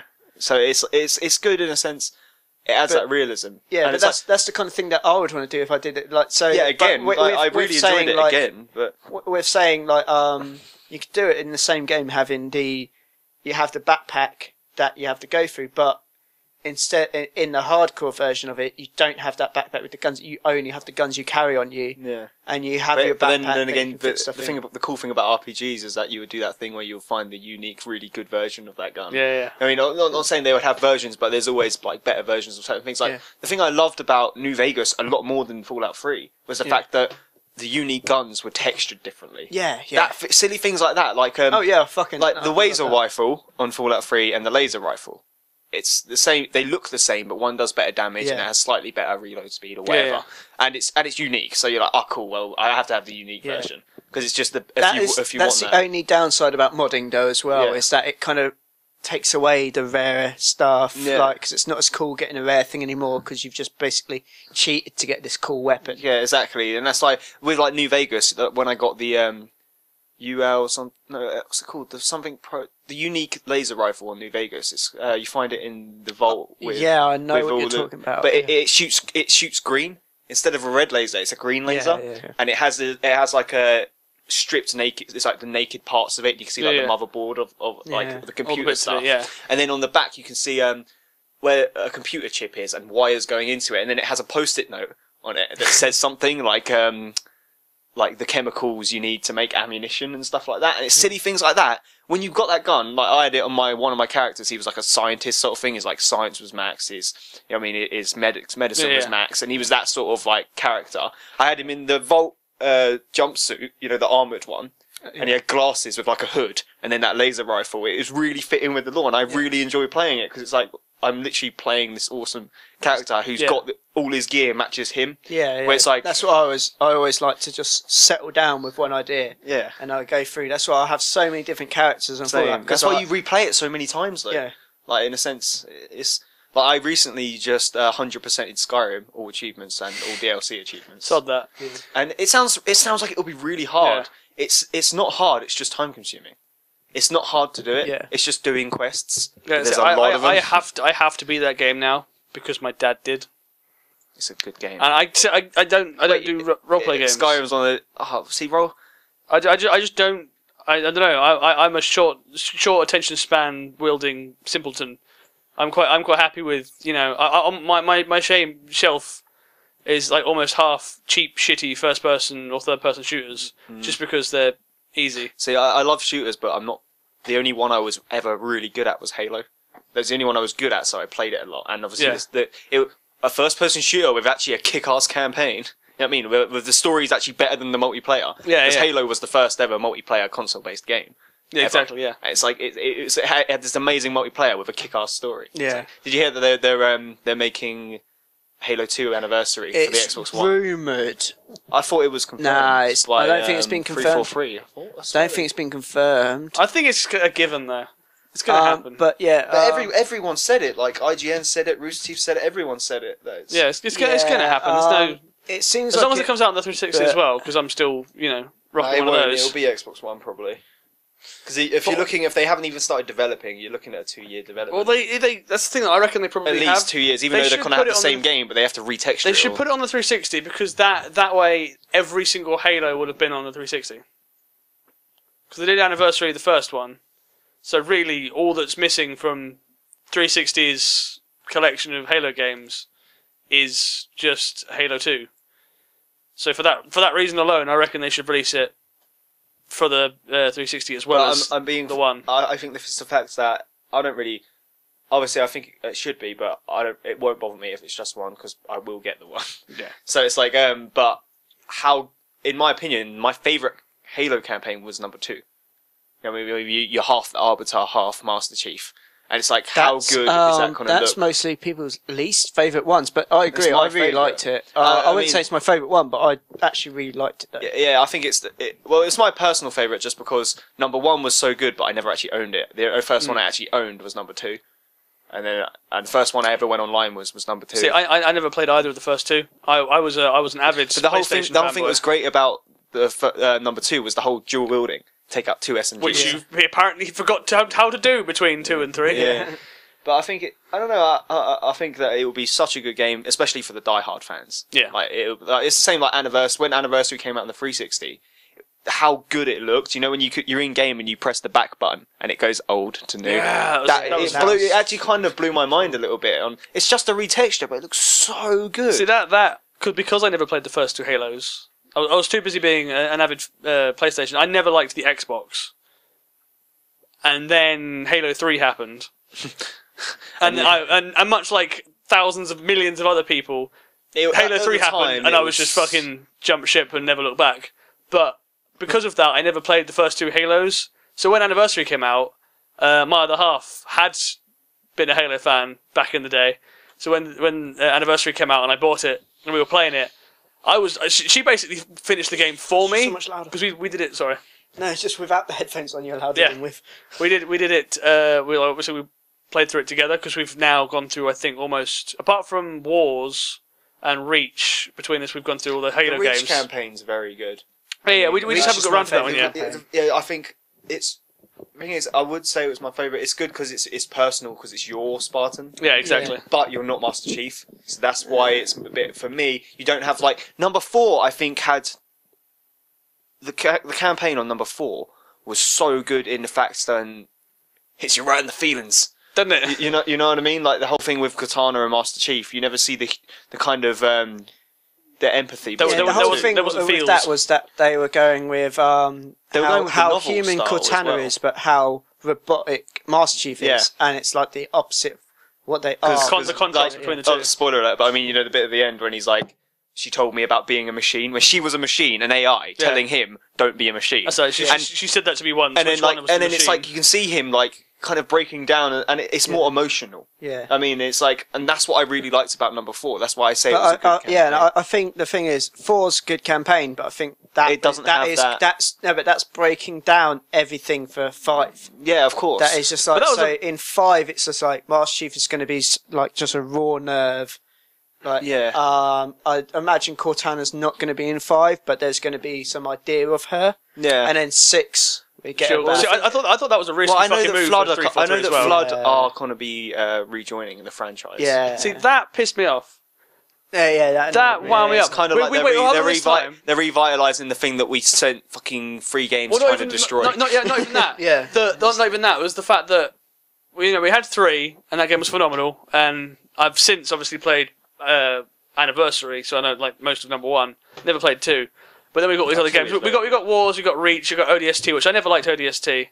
I enjoyed ODST. I thought it was good because it was different. It just didn't do it for me. You know, it's like one of those things like different perspectives. Yeah. But then we finally get 4 out, and it looks just fucking mind blowing. It looked incredible. And I'd seen obviously beforehand we got all these bits about all the Forerunners and seeing all the enemies and stuff. But still, 85% of the game, you're just fighting the same old baddies again. It's just the Covenant again. It's like, we've done this. We've done this for like 6 games now. That's the thing that makes me laugh. The point was new characters. The Covenant and humanity are allies, but in number 4 they're not, because it's Covenant that are.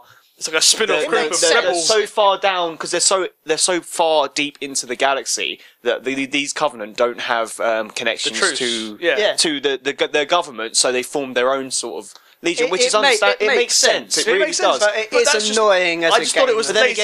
It would kind of annoy you if you weren't fighting elites. In a sort of for me. I think because the reason they did that was because 343 was scared about like making a whole new series. So they were like, well, we need to try and tie over people. But they weren't scared enough to not kill off the main fucking character. But I mean, like, in a sense that, like, for me, fighting those elites, I think if you're a fan and you've fought them for so long, obviously, for some people it's like, oh, the same thing, fighting them again. But that's where I was for me, it was kind of like, okay, I understand I'm fighting him again, but I know why I'm fighting him again, and I'm kicking ass elites on the new kind of how great this the game new engine is. and everything, how it looks and how it is when they fight him and stuff. And for me, it was Halo. That is Halo.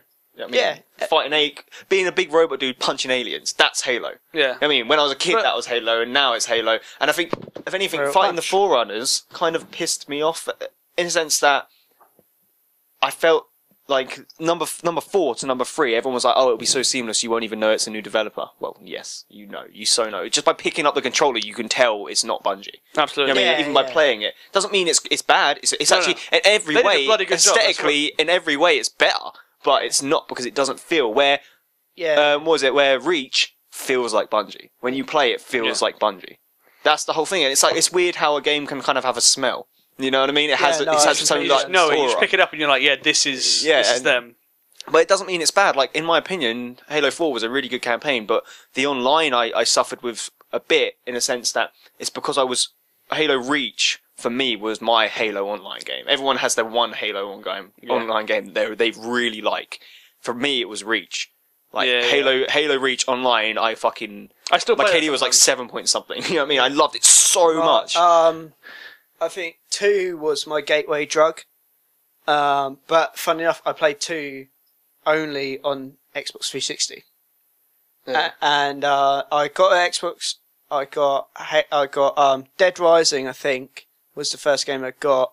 Actually, no, I don't think I did, because before I got an Xbox 360, I was at my friend's house every week, every few days a week. All of us were, and I would wake up before anyone else, like 6 o'clock in the morning after like a night of drinking, underage drinking. Yeah, of course. And I would get up early and go and play Dead Rising before anyone else, because I wanted to be the one on. Once you're on, people can't tell you to get off. No, they can't. You're like, no, I'll get off whenever the fuck I want. So I would get up early just so I have that chance. And even if I did get chucked off, I'd have like 2-3 hours like before.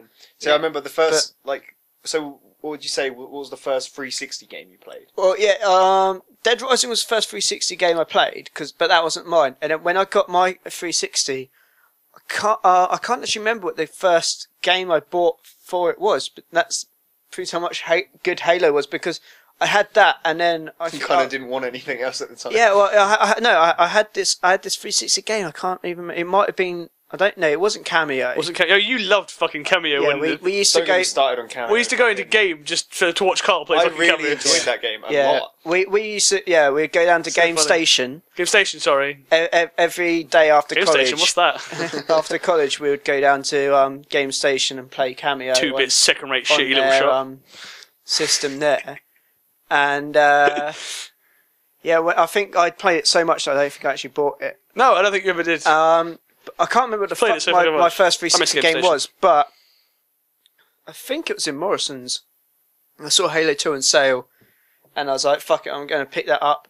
And I played Halo 1, but years before. And then I started playing that, and that was the only game I played on my 360 until Halo 3 came out. And then, so Halo 2, I fucking love that game. I love it so much. Yeah. But Halo 3 that's my Halo. But campaign-wise, I'm not so strict. But it's kind of all one, isn't it? Yeah. Like the first 3 to the next 3, I assume. It's kind of, you can't mark it as individual. But the reason why I would say that number 3 was my favourite campaign was mainly because, number 2, was because it was the first one I owned. Yeah. It was the first one I owned, but I played it when it just came out. Like Halo 2. When it just came out, I got an Xbox Crystal. Do you remember, like, the white, shiny one? Oh, yeah. Yeah, I had one of them. And cause the funny thing is, I broke a PS2, and my mum was like, here's an Xbox Crystal. I was like, Xbox, what the fuck's this shit? I mean, I want to play, That's where I was at. PlayStation. But then it was like, she was like, it's the same games. And I was like, oh, yeah, it is. I mean, because I wasn't really a massive gamer at that point. Yeah. And then I got Splinter Cell, I remember, Need for Speed, and then Halo 2. When Halo 2 just came out, because it came with my Xbox. Yeah. And I was just like, oh my fucking god. That's that game Halo I played at my cousin's house, which was like amazing. Yeah. But the funny thing is, when I first played Halo, I had a PS1. My good friend at the time, who lived very close to me. Oh, I know. Stephen. Yeah. Yeah. Trouble he caused. he had an Xbox, I had a PlayStation 2, and we would go around each other's houses each week, like pretty much alternate. Yeah. And around my house, all we would do is play Red Faction. Two. Was that the one where you could literally make like tunnels? Yeah, Like, just breaking, like, the and walls like and pretty stuff. much every week we because it had bots in there as well, so it's awesome. We That's pretty good much game. just only play multiplayer matches. I don't think there was a co-op campaign. We would play multiplayer matches together or against each other, and there would be all the bots on the teams. And most of the time, there's this one level which is just like a massive canyon, just mountain either side you can't get out of, and then two buildings facing each other, and on top of each building is a rocket launcher. So you just get to the top of that building, you just start blowing up the walls of the other building, just to reveal everything. And by the end of it, there's just bots all running like fucking old, like Civil War style, just everything like going smashing together. So there's just all these bots fighting each other. You're like getting these rocket launchers, blasting the shit out of everything. You're running down, jumping, shooting all the bots, hoping that your friend's down there that you're going to kill. I fucking love that. And then when we go round to his house, we would play Halo 1. So good. Halo And 1. like we never did multiplayer on Halo 1, but we just did the campaign all the time. And I fucking loved that. But that wasn't even what got me to buy Halo 2. It's just like, oh, Halo's a big game. Like, I'll get I think Halo it's 2. just like because when I got my Xbox, it came with like a few games, and that's when I started playing Star Wars: Knights of the Old Republic, which is developed by BioWare, who obviously did Mass Effect. And it's like I didn't realise actually until years later, after I played Mass Effect, that it was done by the same developer. Because I was so young, I didn't really care about developers. I just wanted to play good games. And like Star Wars: Knights of the Old Republic, like that was so good in the sense of like, I don't know if you ever played it. Like I wasn't really massive into Star Wars, but that game was just so good in the sense like the whole sort of like RPG elements.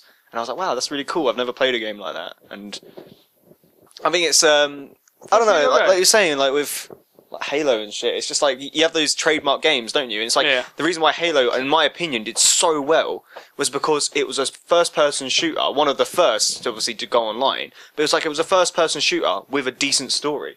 Yeah. And it was original. It was sci-fi. It had its unique look. It had its unique characters. It was, you know what I mean? And like back then, that was when Call of Duty was actually like good with its World War kind of games. And it's like, I think it's the sense that Call of Duty now it gets, like most modern day shooters, they get kind of, in my eyes, stale because a lot of companies do it. Yeah. Where Halo, there's no other company that's ever done anything like Halo. I mean, other than obviously when it will change, but nothing's quite like Halo. No, nothing's quite like Bungie's Halo. Yeah, exactly. I don't know. I think. And saying that, we're moving on to the news. Segway.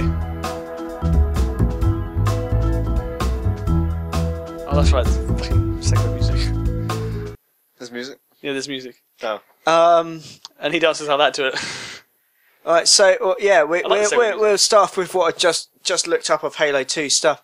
So it has only been rumoured, but there's been some like tweets from Phil Spencer, the Microsoft boss, basically, who actually Microsoft have a new Yes, boss. they do.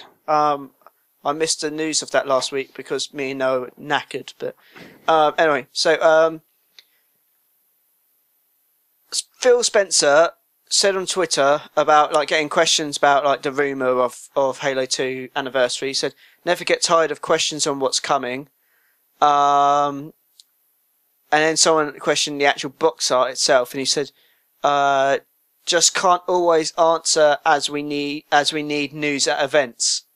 So that does pretty much say Yeah, he said it is coming. It's pretty much Halo implied. 2 is coming. Like never get tired of questions on what's coming. Like that can be either said like that's just never get tired of people asking what are you going to make. What's coming? But like that, like both of those together, it's like that's pretty much like near enough a confirmation. The most like, saying, unofficial, like, official. Yeah, exactly. That's like we just need something at E3, right? And then he says, and then after that, he just randomly tweeted, "Halo 2 is a good game." So, and then other things, Halo 2 was made in 2004, obviously 2014, so it's this 10th anniversary this year, which Halo 1 anniversary was its 10th anniversary, so it makes perfect sense. There are obviously other heavy rumours that Halo 5 is being pushed back till next year. And then I hope they call it 5. they've announced it, and you're talking way above your microphone. I know. That wasn't intentional. That's all right. The sound comes on my throat, so I just no. They've announced that it is Halo 5. Good. But yeah, they've also said other than confirming that your Halo. Oh wait.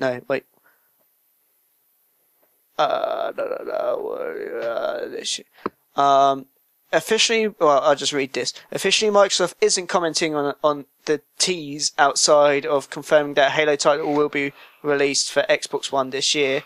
And it quotes, other than confirming that your Halo journey on Xbox One begins in 2014, we have made no announcements related to specific titles. Oh, so in other words, like Halo 5 will probably be 2015, but Halo 2 anniversary will probably be this year. It's like we have announced Halo 5, but we haven't said when it's coming. Yeah, but they've also said that there will be a Halo game this year. Yeah. So yeah, that's basically like unless it's something other than Halo 2, it's just like what? Halo ODST 2. ODST 2. You played fucking Spartan Assault, didn't you? Yeah. Because now they've released it on the One and the 360. Yeah. It actually looks kind of fun if you're playing with someone. I still haven't played it. I heard lots of like, it's alright kind of reviews. It's alright, yeah. Fucking thing, Jesus Christ. What are you doing? Alright, after that, sorry, I've got a mess of like the way that news is set up this week. Fucking nuts. He was trying to be clever and it's not worked. Yeah, I tried to save time because I didn't have time. And I was in fucking surgery this week. Fuck off. Right, basically... Carl, heart surgery. Everyone look at me. Groin. Yeah, exactly. Watch Dogs. Never heard of it. Wow. Watch Dogs Wii U version was basically rumoured to not be happening ever. Along with every other Wii U game that was going to happen ever. It sounds like a stupid idea, really, doesn't it? Watch Dogs for Wii U. Yeah. Well, the Wii U's so did the Wii U. The Wii U's kind of like graphically breaking like 360 PS3 standards, right? Yeah, it's just past. And it's classed as a like next gen. Yeah. Wii U. It's classed as like the same line as like a PS. So it's going to be the PS4, the Xbox One, and the Wii U are the new generation. Yeah, but the Wii U is like kind of 360 standards. Yeah, I guess it's better than PS3 and 360, but it's a mile and a half off of fucking... so much behind. And even when they released a Wii U, because it takes a while to start etching up your how to actually make the best out of a console. Yeah. Even when they released a Wii U, which was more powerful than the 360 and the PS3, the graphics were still worse because people had nearly a decade to work on the graphics for those two consoles. Yeah. Like it's like we were saying, like GTA looks amazing, and then you look at the games that first came out on the 360, like what, Two Worlds, which is like terrible. I mean, shit developer. So I mean, obviously, but I mean, like you have good developers like Lost Planet. You look at that now, and it actually looks like a PS2 game. Well, like, something that I found really funny was like back with to Halo. Between myself and Rory, we went through because he's not played half the Halo games. So we went through a few months back. We literally went through every single Halo game on the 360 and played it co-op on Legendary. Because some of them I've still not done either. Some of them get really hard. Like some of them get fucking balls hard. I did them all solo Legendary. Yeah, I've now been doing that. Too much. We never finished Wars on Legendary because fuck that. I think Reach is the only one we've got left. Oh no, did we do Reach? Maybe we did do Reach. Do you know? I think that Halo Reach I thought was a lot harder than Halo 4 on Legendary. Yeah, I haven't beaten Reach solo on Legendary. I've done them all, and I remember correctly. The style you could play on Halo 4 made it easier. I mean, you could take down their shields with one, bang with another, but on Reach it was harder. I just found like Reach was a harder game. But it was cut you both off. Yeah, sorry. Oh, but we do a specific Halo podcast. No, all I was going to say was what he said about the. It wasn't specifically about Halo. It was about, you were saying about like the appearance difference, like the graphics and stuff. Yeah, Was yeah. that literally going from when we went through the Halo games, playing Halo 4, and then I was like, you know what, we've gone through all these ones, beat on Legendary, I'm going to do some solo, beat them solo on Legendary. So having gone from number 4, beating it solo Legendary, and then went back and did number 3. Yeah. Solo. And it's like, I went back and I was like, Three's this is fucking made by terrible. fucking dinosaurs? What the shit is this? This is like fucking SNES game I'm playing here. Yeah. The thing is, though, when Halo 3 came out, I thought it looked so Yeah, good. Like, it was you the know, absolute you know, you shit. can do the It was theatre just- mode when Yeah. like, what's what you've done. When he like shoots, you see like the pellet fall Yeah. off and shit. I was like, that's amazing. And then you just like you look Go at it back now, now. you're like, well, that's not very good. This heap of shit. Fucking. Textures are really flat and shit. Right, so yeah, we got the Wii U version is being delayed, but unlike most of the rumours were, which the rumours were saying that it was going to just be scrapped, still is happening. It's just delayed, and we have a rough. Well, we have they've narrowed down the time period of the release of Watch Dogs to before June. Like, there's no like date or month. But before June. I think it's For now. I think it's between April and June. They're saying For now. But for now. they'll probably be not back again. Yep. I love this quote though about the Wii U is the Wii U delay will allow Ubisoft Montreal to focus the team's Canadians. resources where they could have the broadest possible benefit for both our customers and Ubisoft. Basically saying, who the fuck has a Wii U? But that quote is like, no one has a Wii U. We're gonna make a game for it because Ubisoft seems to be the only company that supported the Wii U, but they're like, even we have our fucking limits, man. Like, Yeah, it does seem like. Do you actually know anyone personally that owns one? And we're all a bunch of gamers, and we know a lot of fucking gamers. Personally, that owns one and plays it consistently. I'd have thought if anybody would have one, it would be Joe, and I don't think he has one. No. I know 2 to 3 people, and they don't play them consistently. Well, the thing is, I know one person that has it, but it's in his mum's living room. I mean, that's how. I know, it's the sense I that he know doesn't- 2 to 3 people no that one own really it, plays and it. it's like personally theirs. Everything about it is theirs. It's in their space, whatever. If they're living alone or living with parents still, but I don't think any of them. Maybe one, but the other 2 definitely don't play it consistently or at all. But yeah, well, Ibs. It does make me laugh. What game like came out on everything recently? Call of Duty. Well, Assassin's Creed Black Flag came out on pretty much everything. yeah, Assassin's Creed Black Flag has sold. Oh, you shit dick. Yeah, you shit dick. Sorry, the app just changed. Assassin's Creed Black Flag has shipped 2 million units. Oh, what? 2 million units short of Assassin's Creed 3. That's because Assassin's Creed 3 was so shit. What? No, I thought it would have. I thought it would have smashed it. More I guess consoles. it's Yeah, just. but I because guess everyone was disappointed by it. the word just didn't get around enough. Yeah, it's probably the sense that Assassin's Creed 3 was really hyped up because it was a new engine, new shit. Yeah. And then people played Assassin's Creed 3 and went, "This is shit. I'm not playing It's like, Assassin's fuck Creed you ever guys, you're a again." shitty Yeah, Assassin's Creed yeah, game. Because that was my mentality towards number 4. I was like, I'm not Yeah. playing this Yeah. shit. I guess right, so it'll isn't it? probably be more of a slow burn. I bet it will sell more over this year, especially that it's on new consoles. But the thing is, have you seen?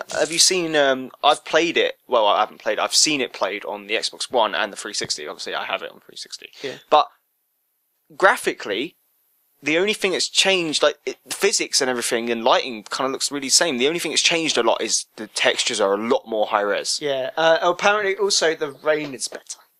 I haven't seen the. I mean, like I don't know what it looks like on 360, but apparently but it runs a bit with, faster. on the Xbox One and PS4, each raindrop is individually rendered. Oh, So right. it comes down and it Overkill. has its actual own life cycle that it will fall down how it will. So I but assume, like when it lands on a boat and lands on something, it will look a lot better. But like on the 360, it's just like the rain is almost a texture of just like this is rain. But where on the Xbox One, it's each individual raindrop. See, because I think it's the thing. That's probably like one of the main other differences in the physics part. But physically, like, looking at it, it's mainly better textures. Like the Yeah. clothing textures, you look at the fibers better, Yeah. and I think the frame rate is slightly higher. But I mean, other than that, it's like that's the thing. It's like for an Xbox One and the PS4 release, Assassin's Creed Black Flag probably looks shit. Yeah. Because if you look at other games, like was it that Shadow of Mordor? That's in pre-alpha. and it looks absolutely stunning. It does look really You know what I mean? And that's in pre-alpha. And it's like, that looks a billion times better than Assassin's Creed 4, and that's completed and done. Yeah. But I think the only reason that is because it's on everything, Assassin's Creed 4. Yeah, it's not just for next gen. It's not a next gen game, really, is it? They've designed it to, like... It's adapted I to next gen. I think mainly it's adapted for it. Just with better textures. But we're talking about how good things are on the Xbox One, but we ignore how better some things are on the PS4. That's true. So far, about 3 games, I think, have been better frame rate and resolution on the PS4. Tomb Raider was one. Tomb Raider's one. Although they made it look weird. They changed her face. Yeah. Which is kind of defeats the whole point, right? It's a bit weird. They made her look like the actual actress. Who was? She was pretty hot, but it's not who you played as. Yeah. I mean, in the other game, like on Yeah. the 360 or PS thingy version. I don't know. It's a bit weird. that was like the hottest Lara Croft. It's like you going from like say like you said like Mass Effect, and Commander Shepard's face is completely different in the next one. Yeah. You're like, what?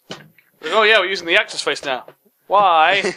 Then again, they did that with Cortana, didn't they? Yeah. They changed her, but they made her look kind of Did like the she actress. need that big of boobs in Halo 4? I Cortana's don't know, boobs were but so maybe stupid that will be sized. kept for another time. Yeah, basically, this guy is saying he's one of Sniper Elite 3's senior producers. So obviously, coming from high pedigree, being Sniper Elite, which is Such a shit game. known for its amazingness. Such a bad. I bought that and played it and still own it. Mistake. But yeah, he's basically saying that the reason that PS4 is getting better frame rate and better resolution than the Xbox One is because rather than it was the last generation where it's easier to make for the 360 than it was the PS3, it's actually reversed, and it's easier to make games for the PS4 than it is for the Xbox One. It doesn't seem to be as big of a gap as it was last time. Because last time, whole companies were like, we're not even going to make a game for PS4 Because it's too just because it's too complicated. It was like getting Blood from Stone. They were saying like for a lot of the time, especially in the early stages. But what it seems that this is that because the different RAM they have with the Xbox One, it's just harder to do.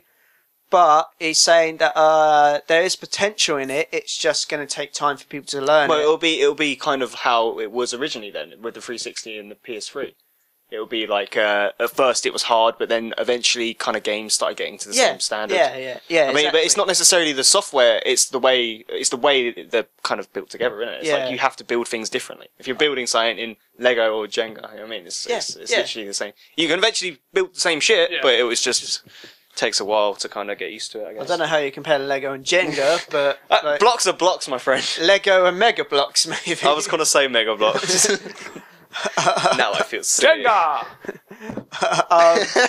But yeah, he said that it would take some time, and it's just that most people can't learn to do with it, and it's just like there's extra hurdles in the way. So most of the people that have like the people that did like Tomb Raider and stuff, they also have kind of mentioned that they were working with a time frame, and obviously it's such a new system that they're like, look, we were making this game, we wanted the best that we could do while still getting it out. Yeah, in this. So it's like we can't work for years because the game's already been released once. Yeah, we exactly. need to start working on the next one. All they're doing is retexturing and like changing a few things like physics. Yeah. So essentially doing what they did with Black Flag, but they did that at the same time. Yeah.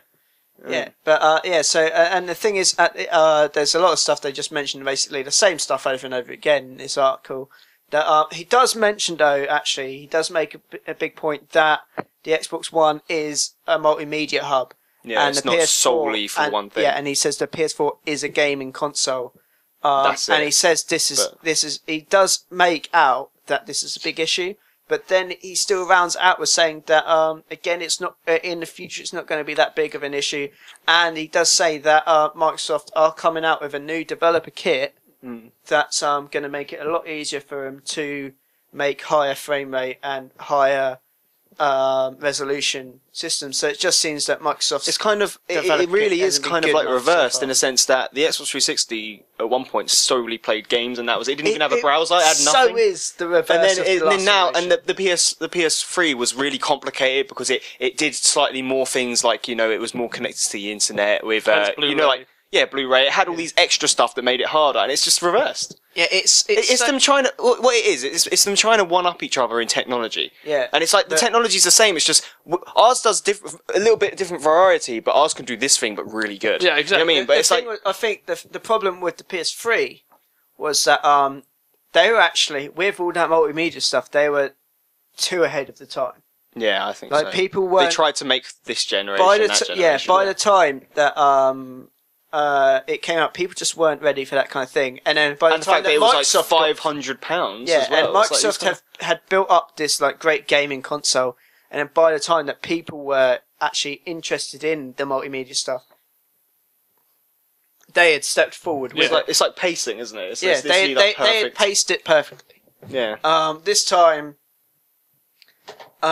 people are kind of going into this mindset again, like. A new generation just completely changes everyone's mindset. But it's like you said, like it's the same sort of thing that like if you look at what's more similar, an Xbox 360 or an Xbox One or a PS3 or a PS4. The PS3 and a PS4 are a lot more similar, but that's not because the PS4 is any less good. It means that it's because the PS3 had these things.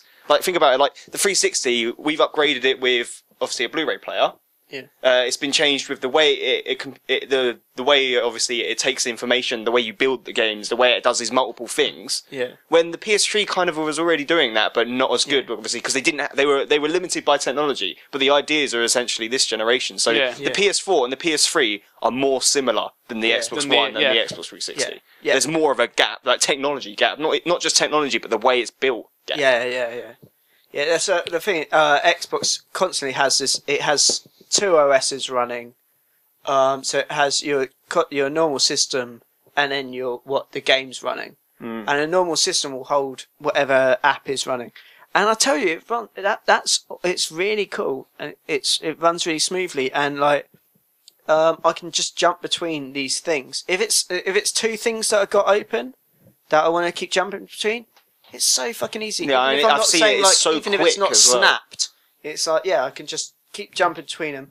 Like commonly, I'm watching Netflix a lot recently, but I'll have like spending time with my girlfriend. I'm watching Netflix, but I'll be playing Assassin's Creed. So I just jump out my game of Assassin's Creed. I don't do anything.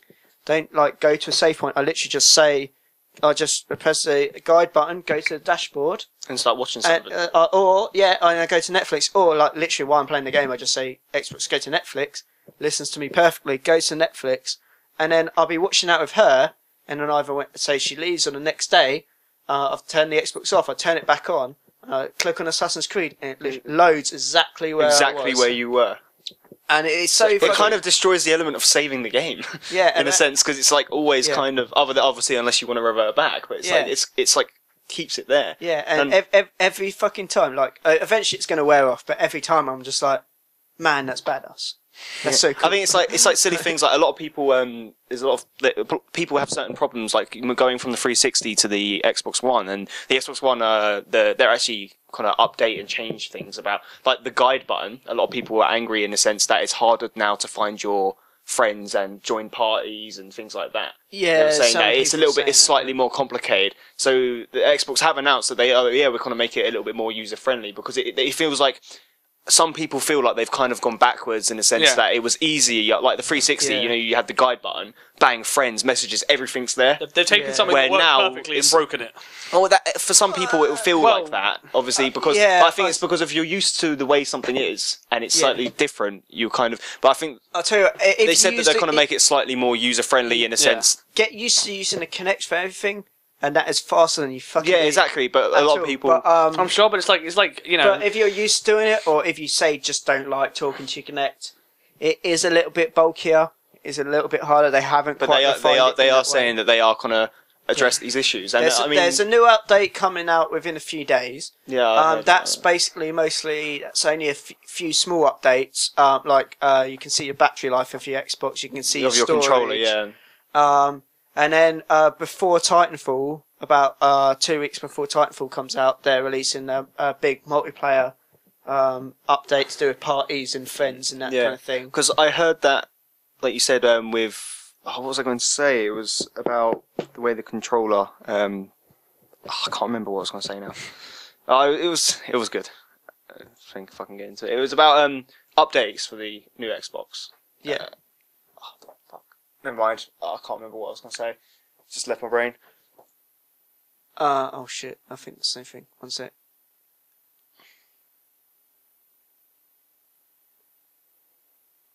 Da-da. Da-da-da-da-da-da. Da-da, Oh, there we da-da, go. da-da. Okay, that's good enough. Talking about Microsoft. I didn't know what this story New was, segue. so I was really worried, and that's why we had there. Okay, yeah. There has been a rumor announcement ish. Rumouncement. Anuma? Anuma. Anuma sounds like something horrible happening to your Sounds like body. a I've caught sounds like a Enuma. German song. Well, it kind of makes me think of a what's it when you're in your bread? In your bread? Yeah, that. In your brain that just killed you. Your brain loaf. Oh, a aneurysm. No, Yeah, Yeah, an aneurysm. Kind of makes me think of an aneurysm. I don't know that word. Anuma. Numerism. But yeah, basically, it seems that again, Phil Spencer, he's been really busy on Twitter. Tweeting his little balls off. Yeah. Oh, I just had a really fucking weird image of Phil Spencer. You know, just like when birds regurgitate their food, but just to like Regurgitating just the like fans. Just, Blah, blah. In front, but it's just words. Yeah. And like code. please, like, you're an artist. Draw that image. Draw Make Phil that happen. Spencer regurgitating half rumours into Xbox fans. dot. At the end. Yeah, basically, he's been talking about Project Spark, which has been. I wonder, was that actually originally a code name for it? But like, because they just announced it, and then people like just fell in love with Project Spark, that they're just like, fuck it, that's the name now. Yeah. 'Cause, Well, like, that doesn't sound like a game's title, does it? no, it seems like they just, Because I didn't actually watch it. I didn't actually watch. did you not? No, I didn't see it, but I heard about it. Project Spark. It I was sounds like, amazing. no one knew what it was. No one knew what like the developer. No one knew anything about it. Not even no one knew what it was. They thought it was just like a CG commercial. No one actually had any clue. Yeah.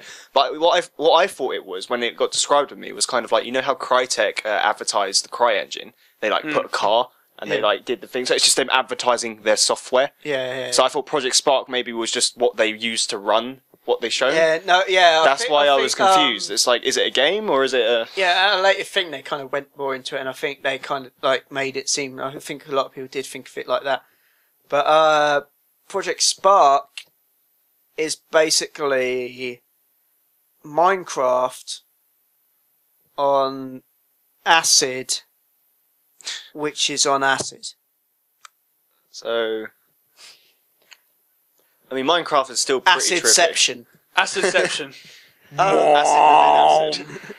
A Yeah, block no- within a block. Shit like that, right? Yeah, it's like it's Minecraft, but with unlimited resources to make the game. So So it's you're not resorting to these blocks. It's not just squares, it's... everything. It's a perfect. You know, like if you ever play like a terrain editor in a game, Yeah. especially on PC, you get like very decent. No, ones. I've This used is that, stuff but like you that. can do that almost in live while you're playing the game as well. So But they I had mean, at like, one in a point there was a sense- guy surfing like Iceman, Alright. but with Earth, just creating Earth as he was just surfing along. So it's like the God game. It is a god game. I mean, like, 'cause it's a god game, but you're playing. But you have an avatar on that world. Oh, so it's in a... Yeah. Think like Minecraft, Spore, Black and White, And even like Mixed with a like level editors are, and even like Age of Empires or something like that, because you can create maps, level design. you can create like fighting stages, you can create completely different I mean, like, games. okay, I can understand. Like, it's not one game. It's loads, but okay, in this game, could you like make your character become a shooter? Yes. Or make him race a car? Yes. This is a game. That sounds this is super actually advanced. a game creator. This isn't just a game. It's the game creator game. Because there's fucking cunt monkeys. What was that? I've never met one of them.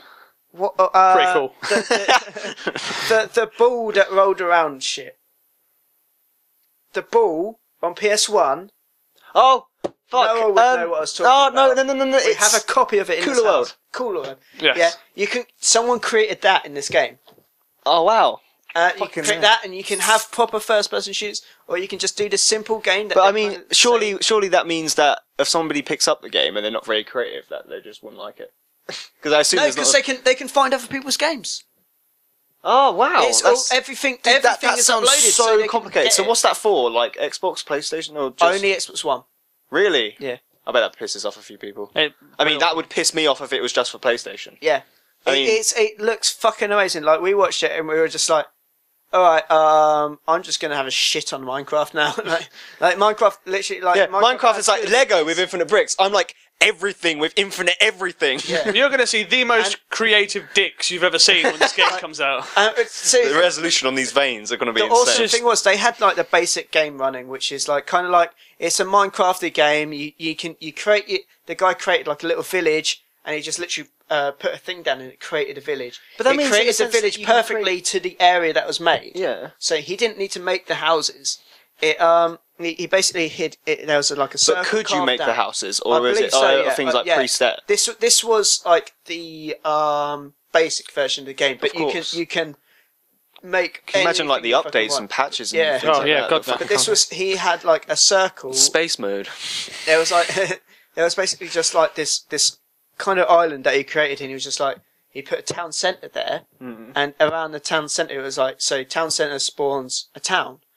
So it just spawned it, and it perfectly was created to the dimensions of this area he was in. And there's people in the town, or would it implement AI, or would it just be? I believe there was AI in the town. I can't quite remember. That sounds super advanced. Like, how could they even program that? It's just ridiculous. And then he like built stuff like a drawbridge, and then there was he created enemies on the other side, and you could choose what type of enemies. And when you play the game, you earn these things, like you earn things called brains.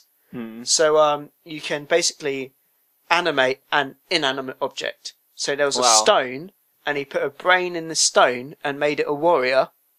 So the stone turned into a little warrior, and then they do some time skip stuff, and they were like, so we had this village and these goblins that were fighting them. We've skipped forward a few days. The village has got bigger. The goblins have made...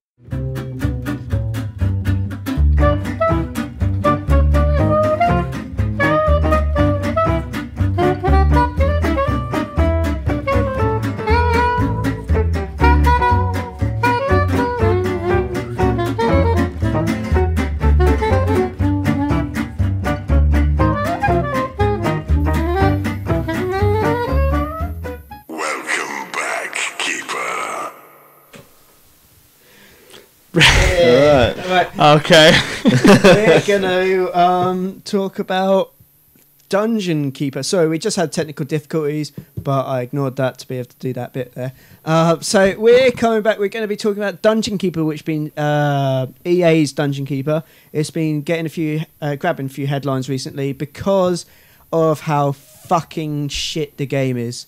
I've been playing it. It's actually loading up now. Stop loading. I actually really enjoy the game myself, but if you ever play a free-to-play game, you know there's like you got to buy, say, like gems to speed stuff up. This, they completely fucking take the piss with it. It's insane, like the grinding of it. When I rated it, which I go into a second about the rating, I rated it 2 stars at the time, saying nice game, way too much grinding, fucking too hard. I actually would now reduce that down to 1 star just because still it's way too fucking much. So you got even harder. Yeah, exactly. It's got a really nice concept that it's like you can play it on your phone, and then you have a dungeon. You create like there was a game, I think it's 1999, that Dungeon Keeper was first made, and it's actually made by Peter Molyneux. Yay! He's a cool dude. And I like him. yeah, Full of nonsense. I think he's awesome though. yeah, both. This is enthusiasm. Is that the word for it?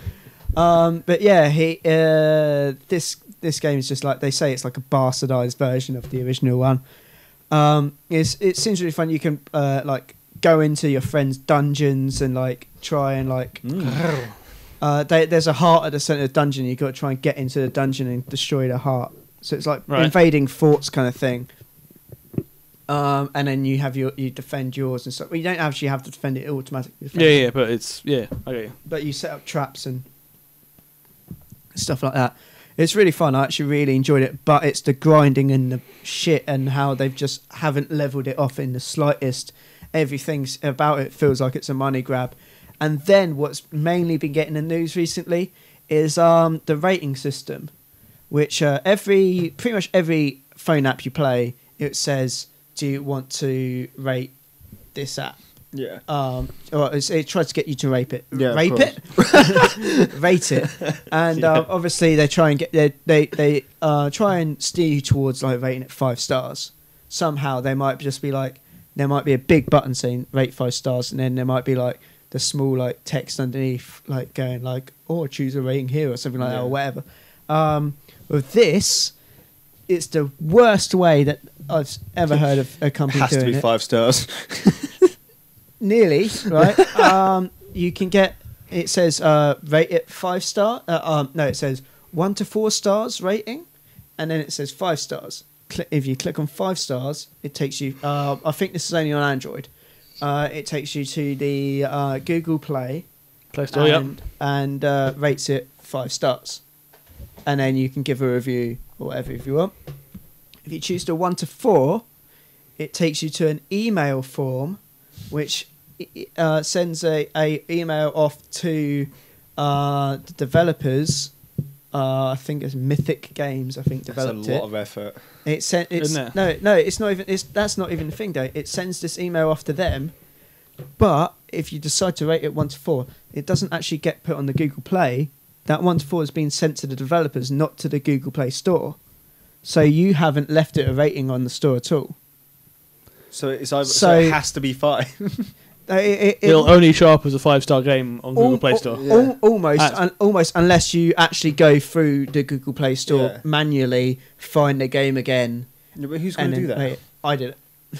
To rate it, like, just out of your make a point, just out of your anger. I think I think when I looked, it was about like 4.5, and that's clearly because there's so little people that will rate it. Like it can be fucked. Yeah. But yeah, I mean the fact that it's like so many cool ideas about it. Everything about it seems cool. Destroys like the whole element of the rating system.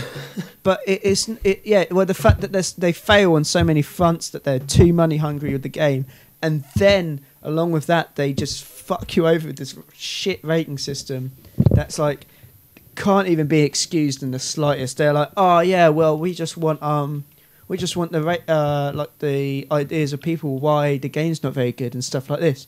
It's like, yeah, that's fair enough, that's fairly understandable, but why are you restricting people from even being able to like rate I've never your even game? heard of it, so but I mean I only heard of Flappy Birds like 4 days ago. Yeah, I think I only did as well. Fuck Flappy Birds. Obviously, 97 it was made first. Obviously, I said Molyneux was one of the people that created it, and he's actually chimed in on this, talking to BBC UK, which he says that the game itself is ridiculous. He's quote, I felt myself turning around saying, "What? This is ridiculous. I just wanted to make a dungeon. I don't want to schedule it on my alarm clock for 6 days to come back for a block to be chipped." Which is there's 3 types of blocks in the game. There's one that takes 3 seconds. There's one that takes 4 hours, and there's one that takes an entire day. And there's to get like quarries to make stone or gold to gold quarry kind of things to get gold. Mm. Obviously, which are your building blocks for the game. Yeah. You get given 4 at the start of the game, and then there's an extra 2 of each. But to get to them, that's like 5-day blocks worth at minimum. So is there any other way you can make those blocks other than waiting a day? Gems, which you have And to by pay buying for. Yeah. Oh, that's fucking stupid. That means you have to wait, like, if you generally just want to play the game, you have to wait 6 weeks before you can do anything. Yeah, Yep. yeah, it's fucking ridiculous. He's for shit.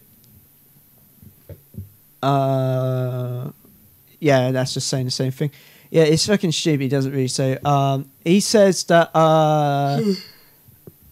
he believes that the balance between keeping true to the original game for long-time fans and making it fresh enough and understandable enough for a mobile market wasn't achieved. This had another source of criticism, he said, from fans who are simply hoping for an updated version of Bullfrog Productions' developed Dungeon Keeper, which I agree. I really enjoyed the game, but it just isn't what it should be. I never played the original Dungeon Keeper, but it's just like it's just stupid. Like they're trying to get sounds like a really big waste of so time. much stuff. I literally, because I like the apps, I like the games where you create stuff on your phone.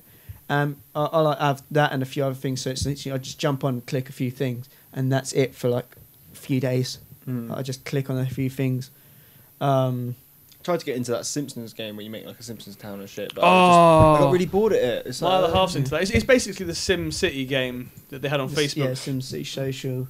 Yeah, Which but I it's- got taken the piss like- out so much for playing it, and then everyone I knew played Simpsons, It's and I was like I like, tried that's exactly the same, but worse for the fact that it's Simpsons. Yeah, See, I Sarah tried said to get into like like phone games and stuff like that, and obviously I got like Angry Birds and shit just Yeah. to play for the Angry sake of Birds playing. cut the rope.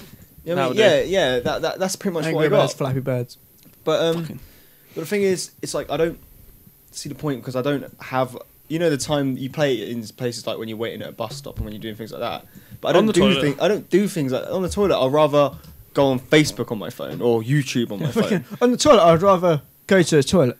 No, but, No one goes to the toilet. but you know for what I mean toilet though. paper. Like for me, the two things I look at on the internet is Facebook and YouTube. Yeah. So when I'm on the toilet, it's Facebook or YouTube. It's not game.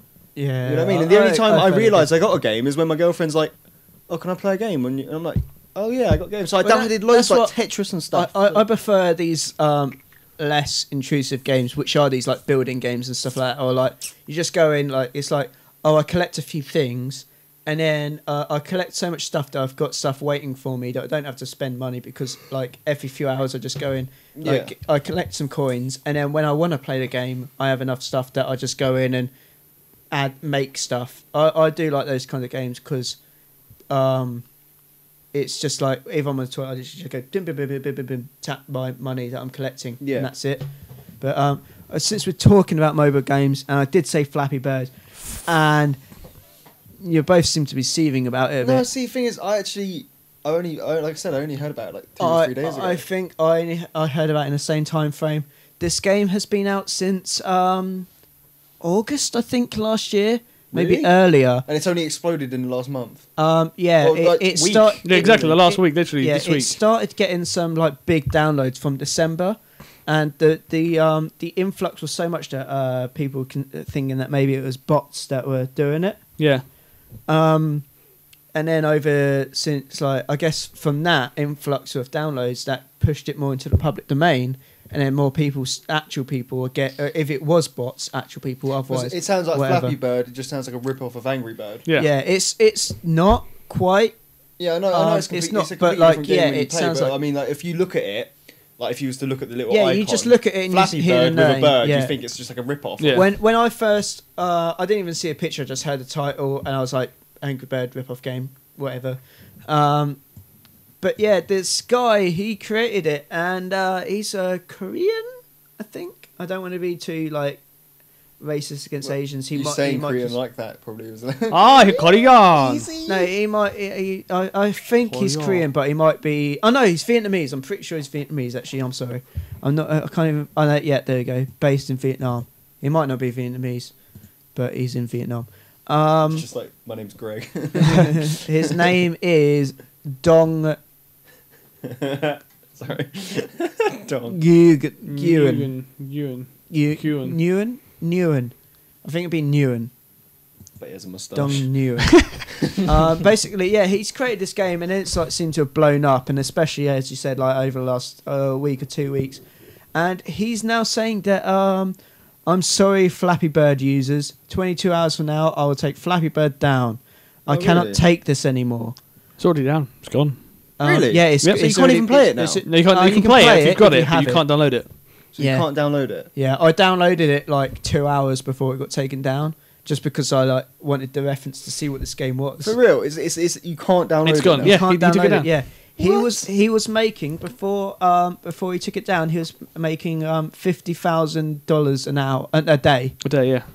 Why would I mean? I'm not being from funny. ad revenue. Yeah, but I mean, like even if you didn't like the game and people didn't like the game, if you're making 50 grand a day, I wouldn't take it down. Just leave it there and Yeah, ignore I know, it. I don't- Forget I- it existed we and don't watch the money understand. roll in. I think maybe he's just like a really, really insanely like socially insecure person. Yeah, And because that I assume he's got a getting- lot of hate. that Like, he's getting so much hate and love that he's probably just can't take any of it.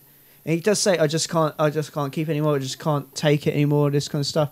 And if you look at the game, like, it's clearly a Mario. Like, it's taken designs from Mario yeah, heavily. of course. And then there's quite a lot of people that were thinking maybe it was a legal thing, but he's said that it's nothing to do with legal things. Nintendo have been asked; they've said they don't know anything about it. They haven't done anything about it. But he's just decided himself that he doesn't want this game to be out there anymore. He's still making games. I think he still has other games on the marketplace, but he just can't have people playing this game. I don't understand. Seems There like was a very- thing saying if you can show me that many people enjoyed a game, that he'll keep it up. There was a Twitter account that was Save Flappy Bird.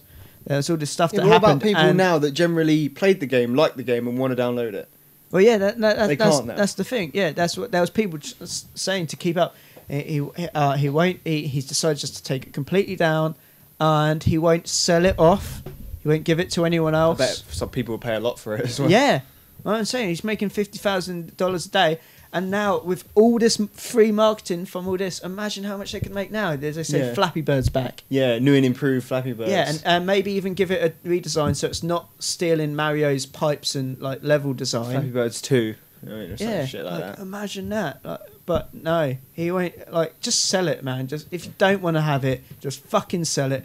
You could make, I don't know, like $1 million at least Yeah. of I selling mean, it. it seems like if you made that game, and even though people hated it, would you really care if you're making like that much money? Yeah. Would you care? Like if you're like, I mean, oh, this you're, is you're against- making like £30,000 a day. yeah. If you're like, oh, this is against my like morality as a game developer, it's like, well, fuck it. Like it gives me a chance to make other games. 30 That's grand what, a like, day. Oh, and all these companies, Thing. that's what they do. Like Ubisoft, they make these shit Imagine games. The reason they make to them. fund their other shit. Wait, is it Ubisoft or Activision? It's one of them. I think Yeah. it's Ubisoft. Yeah, it's the They're fun. Ubi. That, yeah, I think it is Ubisoft because they make this out there stuff. Like and like that they don't They do do make marketing a lot for. of stuff. Like Watch Dogs, there was no marketing before that one big announcement, and then like they had put so much work into it without anyone knowing what it is. Same with Division, and like they just make a lot of exciting games, but without like much like they don't like take small footsteps when they're going into it. They just like run out there fucking stripped naked Yeah. and they're like, love us, and then if they don't get loved then they're like, well, we have Imagine, like Yeah. and then it's like Activision, like I know they try and wipe out most other things that aren't a franchise, but they can make other stuff just because they have Call of Duty there. Yeah, Call of Duty is their breadwinner. Yeah. I mean, that will consistently make money probably forever, just because it's. I mean, 'Cause like, it's- even though games are outselling it, it doesn't matter. People are still going to buy it. Yeah. I mean, even though there's a lot of shooters like Battlefield outsold it, and it's like, well, it doesn't matter. It's still going to sell. It's still like the Yeah. biggest. I mean, and I saw that the production costs from I think it was Black Ops 1 to Black Ops 2, or was it vice versa? From one of the games to another game, the production costs was a quarter of what they paid to make the first game. Yeah. And it's like, whoa. I mean, it's like, how can you even do that? Yeah. It's like FIFA. I mean, it's like the amount of money that actually goes into making FIFA is nothing. The only reason it costs so much is licensing, for the players, the teams, and shit like that. But actually making the game costs next to nothing to make it. But also those licenses, they've got those licenses set. Yeah. Then it's not like every year they have to go out and get a license again. It's like set for like a 10-year period. Yeah. But it's this insane amount of money for the license, like billions, because of just for the license alone. Yeah. But they over the span of like 10 years. Yeah. I mean, it's like, because think about it, like a football player will get paid thousands just so he can have a tick on his shoe. How do you think a fucking game is? You know what I mean? So it's insane. I'd say that is it for this week's RPG podcast. Sorry to cut you off there. 30 grand a day, it's just bugging me. Yeah. Stupid. I am Carl Lipscomb. And you can follow me. I'm usually sure. I do quite seem to say I was. I was. That's true. Yesterday I was Carl Lipscomb. Today, be anybody. You can follow me on Twitter at @Carl_is_awesome.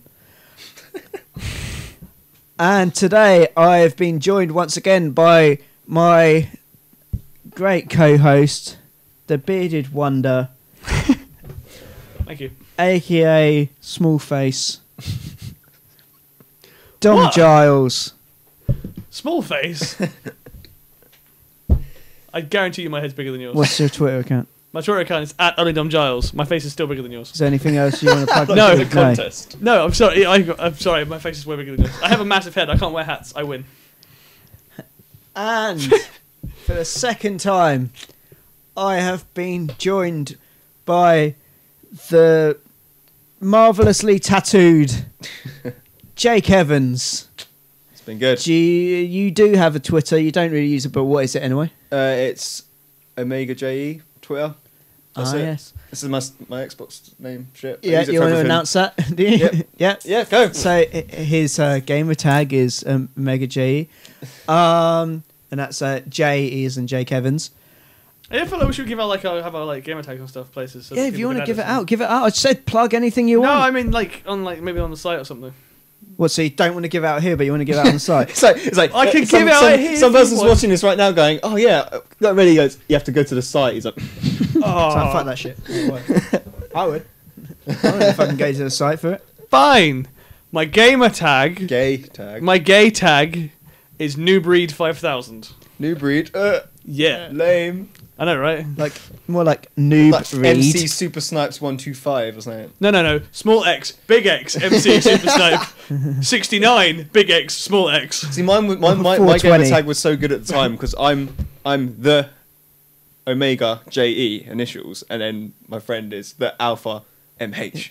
Oh, very nice. Alpha and Omega. We're so cool. I know, that was literally it. We're like, "What's so cool?" And everyone was like, "Oh, you're so lame." We're like, "Yeah." Yeah, we were. That's the numbers, but that came about from something else outside of Xbox, and then just so happened that Xbox coincided with like half a year after we had made the Which numbers I and wasn't in the everything. loop for. Nope, that's because you had a kid. See, I love I Um, love what Matt did with that. He just kind of said it, and Yeah, they all get really fucking annoyed. bastard! He just like put himself in it. I was like, if anyone is number 9, Dom is, because I he was know. there before and after the numbers got started. It just so happened that he just had a kid During at the that time. period of time, I was busy being daddy. And Matt, I missed Matt, the whole... Matt just did it himself, and everyone's like, "You can't do that." He's like, "Tough. You can't change it." Fine, I'm Listen, number he 10 doesn't- now. Like, I got a fucking tattoo to show my number. Where's his? Where's his fucking tattoo? He can be 9 when he's got a tattoo. That's what, when I had my operation. Joe Thompson from previous podcast, he put a thing saying, "Don't die because then Ben will become number 7." Well played, Joe. Um. Wait, can I have your number if you die? I get your Xbox, I can have your number as well. Oh, interesting. That could be number 7. Well, if he Did gets your come in the number group and your before Ben Xbox, as well. can I just Yes. get the Xbox. Jeez, he gets both. And he gets all the equipment. I have known him since we were So, this big. Yeah. since we're like this big, He gets all the podcast True. equipment as well, but that's just so he has to do it. And that would be my We- dying wish for him to do it. We used to jump off his top bunk together when we were tiny children, so Yeah, we did. it's good times. Carl didn't really change from a tiny child. Did he? we've had a lot of new recent listeners recently. So I don't know why Hi, new people. fuck you would still be listening at this point. But thank you for listening. I hope you're enjoying us so far. You can check us out on YouTube. We upload a video on there every single week. Well, usually, unless there's some problem with the video, which there has been quite often, because we don't have any fucking money. You can donate us. I don't fucking give a shit anymore. Whatever. We are Robot Punch Donate. Podcast. Check Follow- us out on YouTube at Robot Punch Gaming Podcast. Yeah, I was gonna say, what about the at the Twitter for the podcast? At the Twitter is at RBT Punch. It's a bit confusing, but it's too long to put Robot Punch Gaming Podcast or Robot Punch Podcast, and any other variation with it is taken. So thank you for listening. That is it Fucking for mind us blown. tonight. Carl's got his line. Good night.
Dum dum dum dum dum dum dum dum dum dum dum.